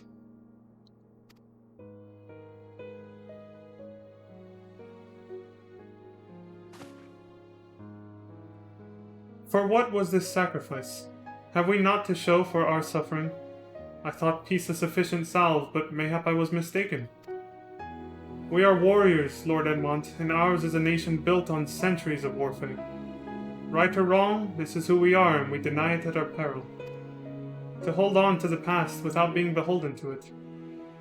Aye, we must needs find a way to honor the sacrifice of our forefathers without glorying in their excesses. Excuse me. A difficult path, to be sure. We dare not deny the scars which mar our nation's soul, lest we spur other disillusioned souls to retrace them. But, as you say, we dare not revel in past glories either, for they are tainted all. A clear, unambiguous enemy and an undeniably righteous cause. 'Tis a bitter reflection, but lies though they were, they did long serve to unite us. Sad when you think about it like that, right? No truth will ever serve as well, I fear. Yet, we are not without options. At our last meeting, a proposal was tabled by the other members of the Eorzean Alliance for joint military exercises, to strengthen the ties between our nations and test our readiness to meet with a common threat. I had thought to delay these exercises until after the peace conference, but mayhap a grand melee would be just the thing to lift our beleaguered spirits. Better still, an occasion for the Temple Knights and the Watch to take the field as allies. A unified Ishgardian force filled with men and women from all walks of life, which would stand against a coalition of the allied nations' finest. Damn. Hosted by Ishgard in the shadow of the Gates of Judgment. A victory under such circumstances would serve as a reaffirmation, nay, a declaration to all and sundry that we are as strong and united as ever. That's quite an idea. Such a victory would do much to fan the flames of patriotism, it is true. But if we should be defeated? Though, even to hold our own against the cream of 3 nations might be presented as a triumph. Very well. You may count on my support for what little it is worth. However, I have a request. I would have my son Emmanuel take part in the Grand Melee. Help him start growing up, right? So, as Crimson said, he can stop acting like a little bitch. And, to use Crimson's words, stop acting like a little bitch. And, you know, learn how to handle himself better in confusing situations like that. By his deeds has he brought shame upon Ishgard, and so by his deeds I would have him bring our nation honor. That too. The redemption arc for Emmanuel. Fair enough.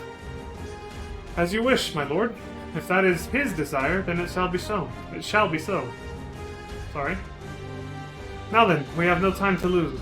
Leon, would you be so kind as to deliver my instructions to Lucia? I shall write to the Alliance leaders at once and begin making arrangements for the Grand Melee. Should you chance to see my son, pray inform him of his duty.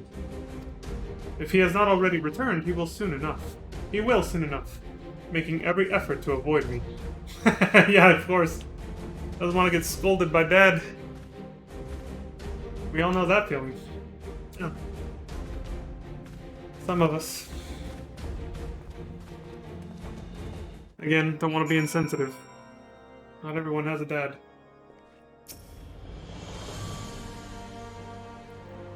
So that is their solution. A grand melee to unite the people. And what part would they have you play in this affair, I wonder? You, whom they have taken into their confidence, upon whom they have come so heavily to rely. And will you oblige them when the proposition is made? Will you stand for Ishgard once more?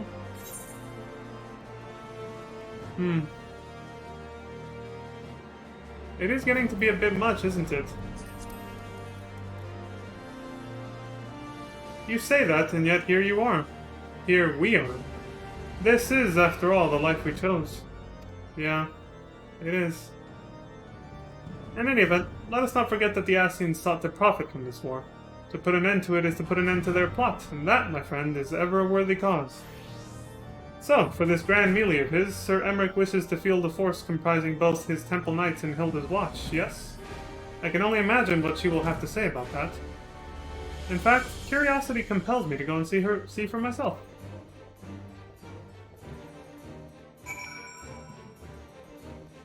Lucia?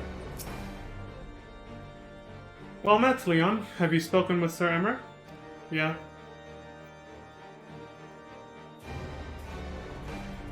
I was aware of the Alliance's request, though Sir Emmerich would turn these exercises into a spectacle for the masses.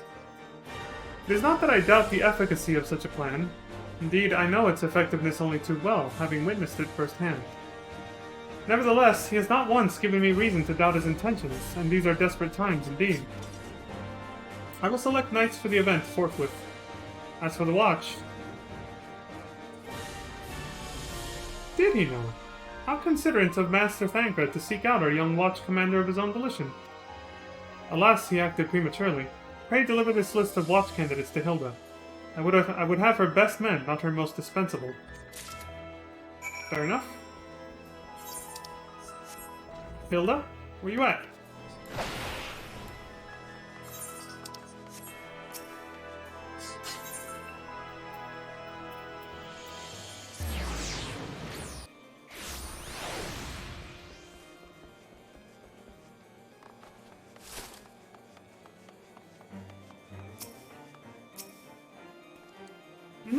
I thought you had something to discuss with the first commander.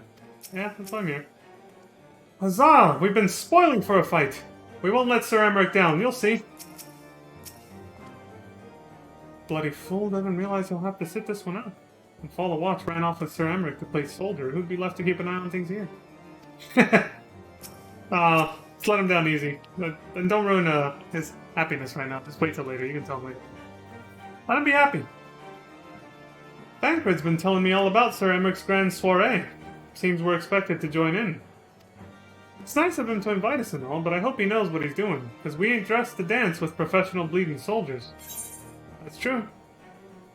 Letter to Hilda. Correspondence from Lucia addressed to Hilda. Here you go. Lucia wanted me to give you this. Well, well. Seems the first commander's gone and handpicked her guests. Can't say I disagree with her choices, though. She's got a good eye.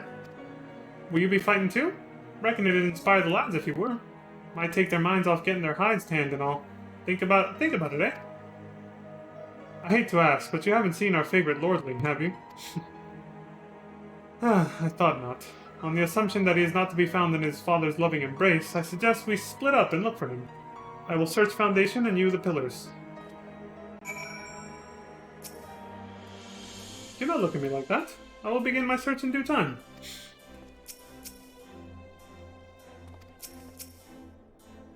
I still can't believe he actually hit the daft bastard. Gods, I wish I'd been there to see it.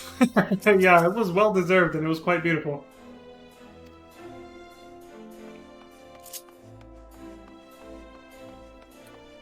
Again, I show some sympathy for him, but I can't argue that it was deserved, because like I said, he had us, or whoever else he could find, doing his work for him, instead of doing what he should have been doing, his training as I called it, like actually doing his responsibilities as a knight.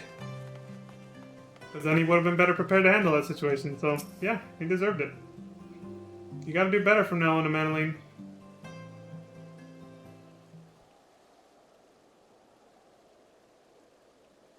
Carried Honora to the manor. Our best Chirurgeons are attending to him as we speak. He has yet to wake, but surely he will. So Father has volunteered me for this grand melee of theirs. My beloved family, always making my decisions for me.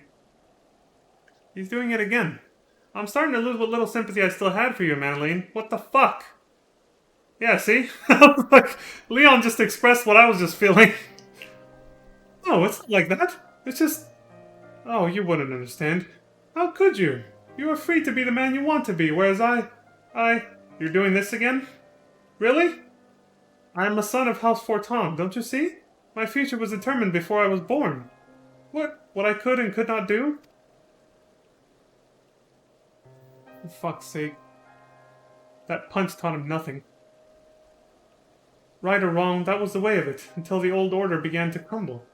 Now we wander amidst the rubble, searching for a purpose, for a place. Do you not spy an opportunity with that? All around me, brave men and women rise to the occasion. With faith and conviction, they dedicate themselves to their causes. But not I. I was terrified of making the wrong choice, which is why I let better men make them for me. And you handed off your responsibilities to me, Thancred, and anyone else, yeah? Do this, do that, take this duty, guard this conference. I suppose I'd convinced myself I was above it, until your friend showed me otherwise.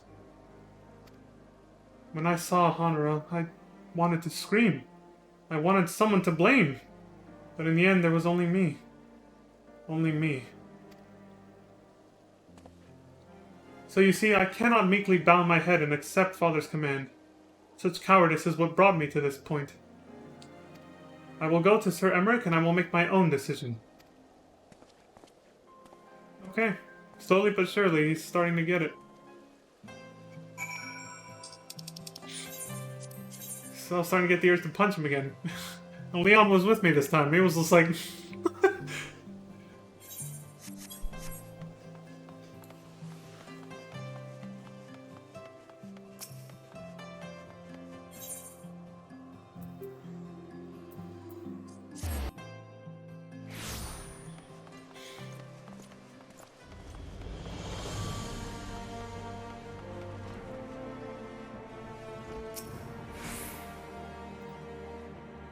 The Lord Commander is not to be disturbed. May I ask what matter demands his personal attention? I see. Very well, you may enter.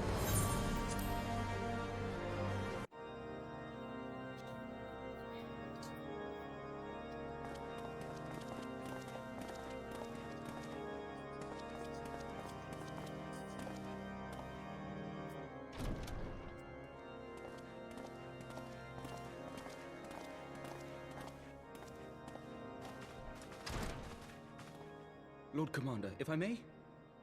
I wish to speak with you before the Grand Melee. The Grand Melee. It's melee, not melee. Proceed.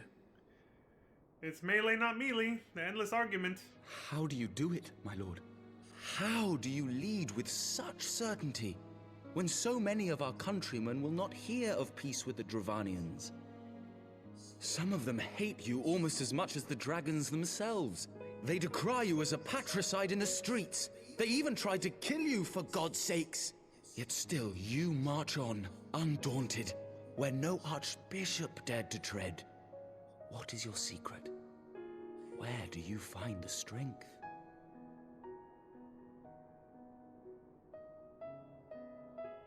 For centuries, our nation has been punished for the sins of our forefathers. If our punishment is to end, I believe we must right the wrongs of antiquity and move forward as a nation united. Needless to say, my father did not share this opinion. He did not believe the people strong enough to bring about their own deliverance, trusting only in himself. Tyranny seemed to him the only solution. But I have faith in the people, Lord Amanalain. I have faith that they will weather this storm and overcome every trial we set before them. Many have fought and died to see this blight upon our nation's history cleansed, and I would not let their sacrifices be in vain. Though we invite reprisals, the risk is worth the reward. There you go. He's not just thinking about himself. That's where he finds the strength. I do.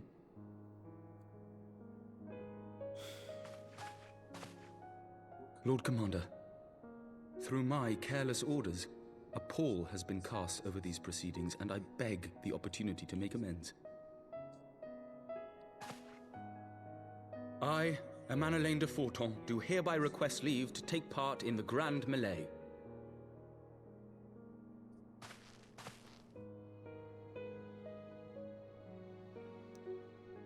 We did it, thank God. He's starting to learn. He's starting to grow up. Who am I to deny such a heartfelt plea? We would be honored to have you join the fray, my lord.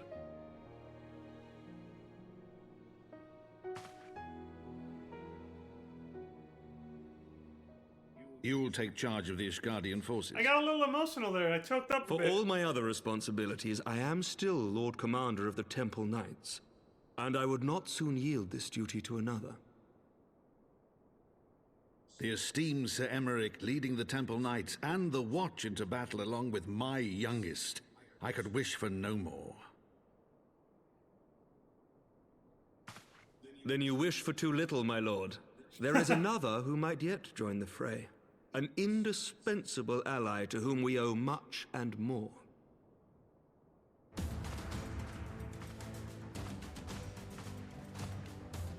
An adventurer beholden to none who nevertheless chose to champion our cause, who has shared in our suffering and in our glory. A warrior without equal, who I am privileged to call a friend. There is no one I would rather have fighting by my side. I ask this in full knowledge of your obligations, and will not think less of you should you refuse. But if your conscience will allow it, might you oblige me, my friend? One more time. One more time. They're on board with this, huh? Oh.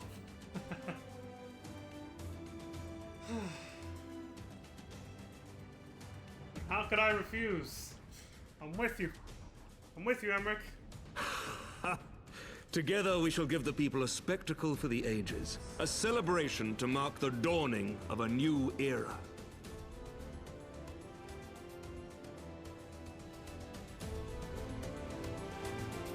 Let's just hope the other three countries don't find it unfair, right? They know who we are, after all. They'd be like, wait a minute, Ishgard has the Warrior of Light on their side? How the fuck are they gonna lose?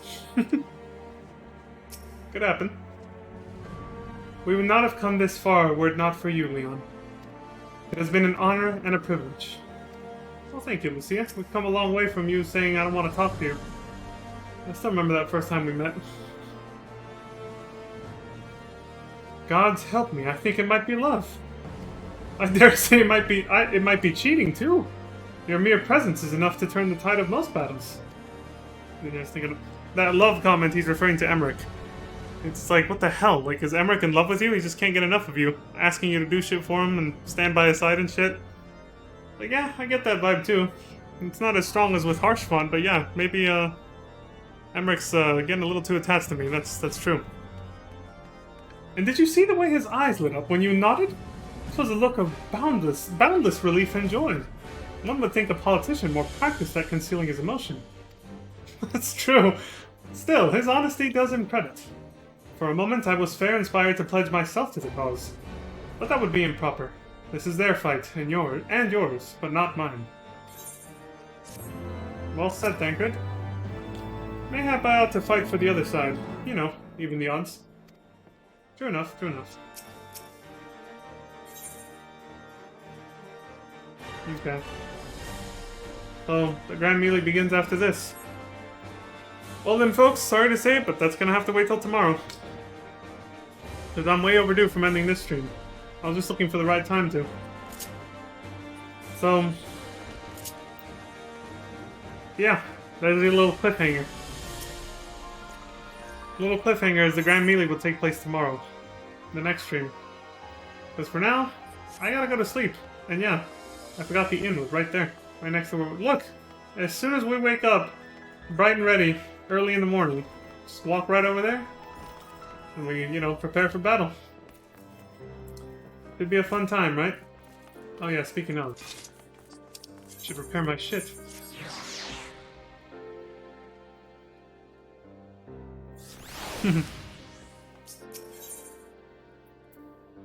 I like the little pride love emote there. I like that definitely though. That's really cute. Oh, right, something else I wanted to say about that scene. We kind of moved away from it because, you know, talking about how Emmerich may or may not be starting to crush on me really hard like Harshfont did. Oh, so I was saying that I choked up and got a little emotional, and that was because, well, you know, seeing a Madeline grow up, essentially. He's starting to get it now. It's nice to see that redemption arc kicking in, and also a growth arc for him. Character growth. Well, redemption arcs usually are about character growth, aren't they? They're one and the same. For characters in a story and all that stuff, so. I choked up a little just seeing Madeline finally, starting to see the bigger picture, realizing what it's like not to just think about himself all the time. And, taking responsibility, owning up to his actions, and trying to make up for them. When he said he wanted to make up for, you know, make amends for what he did and everything, for acting too hastily, because he, you know, wasn't ready for that situation, because he neglected his training too much. Everything. He owned up to everything, finally. Realized again, to use Crimson's words, he realized he's been acting like a little bitch for too long, and that's that's what led to that unfortunate disaster that he wasn't ready for, because of that. So now he wants to make up for it and become a better man. And I couldn't help but feel really proud for him. Proud of him, sorry. And that's what made me choke up a little. So I think I even, you know, my face, I got a little sad, but not like, you know, not sad, just like I almost, it's because I was choking up. So I was just proud of him. That's pretty much what it was. So yeah, that's gonna happen tomorrow. The Grand Melee, or Melee, however you'd like to pronounce it. I don't know the right pronunciation. Everyone I fucking talk to pronounces it differently. That'll be tomorrow. So for now, gonna get some rest. Some much needed and much deserved rest to get ready for that. And I will see you all then, on next time's stream. And even though I forgot to take a break at the 2-hour mark, for the YouTube videos, I do think I know where I'm gonna cut it. I do know where I'm gonna make a cut, and I think it's gonna be where I had to catch up on MSQ from that I did on the other character, the 3.1 stuff. That's probably where I'm gonna make the cut. Shortly after the Scholasticate stuff ended. So yeah, stay tuned for that. As for now, as always, I appreciate all the views, likes, subscribes on YouTube, and the follows on Twitch and everything. I appreciate everyone who came by to say hi in person and hang out and talk to me for a bit and join me on this. Looking at you, Crimson and Deathwing Duck, I appreciate your presence. Thank you for coming out. And the support and everything. And as always, please take care of yourselves. Stay safe out there. Look after one another. And until next time, please have a good morning, good afternoon, good evening, and good night. I will see you all then. Peace.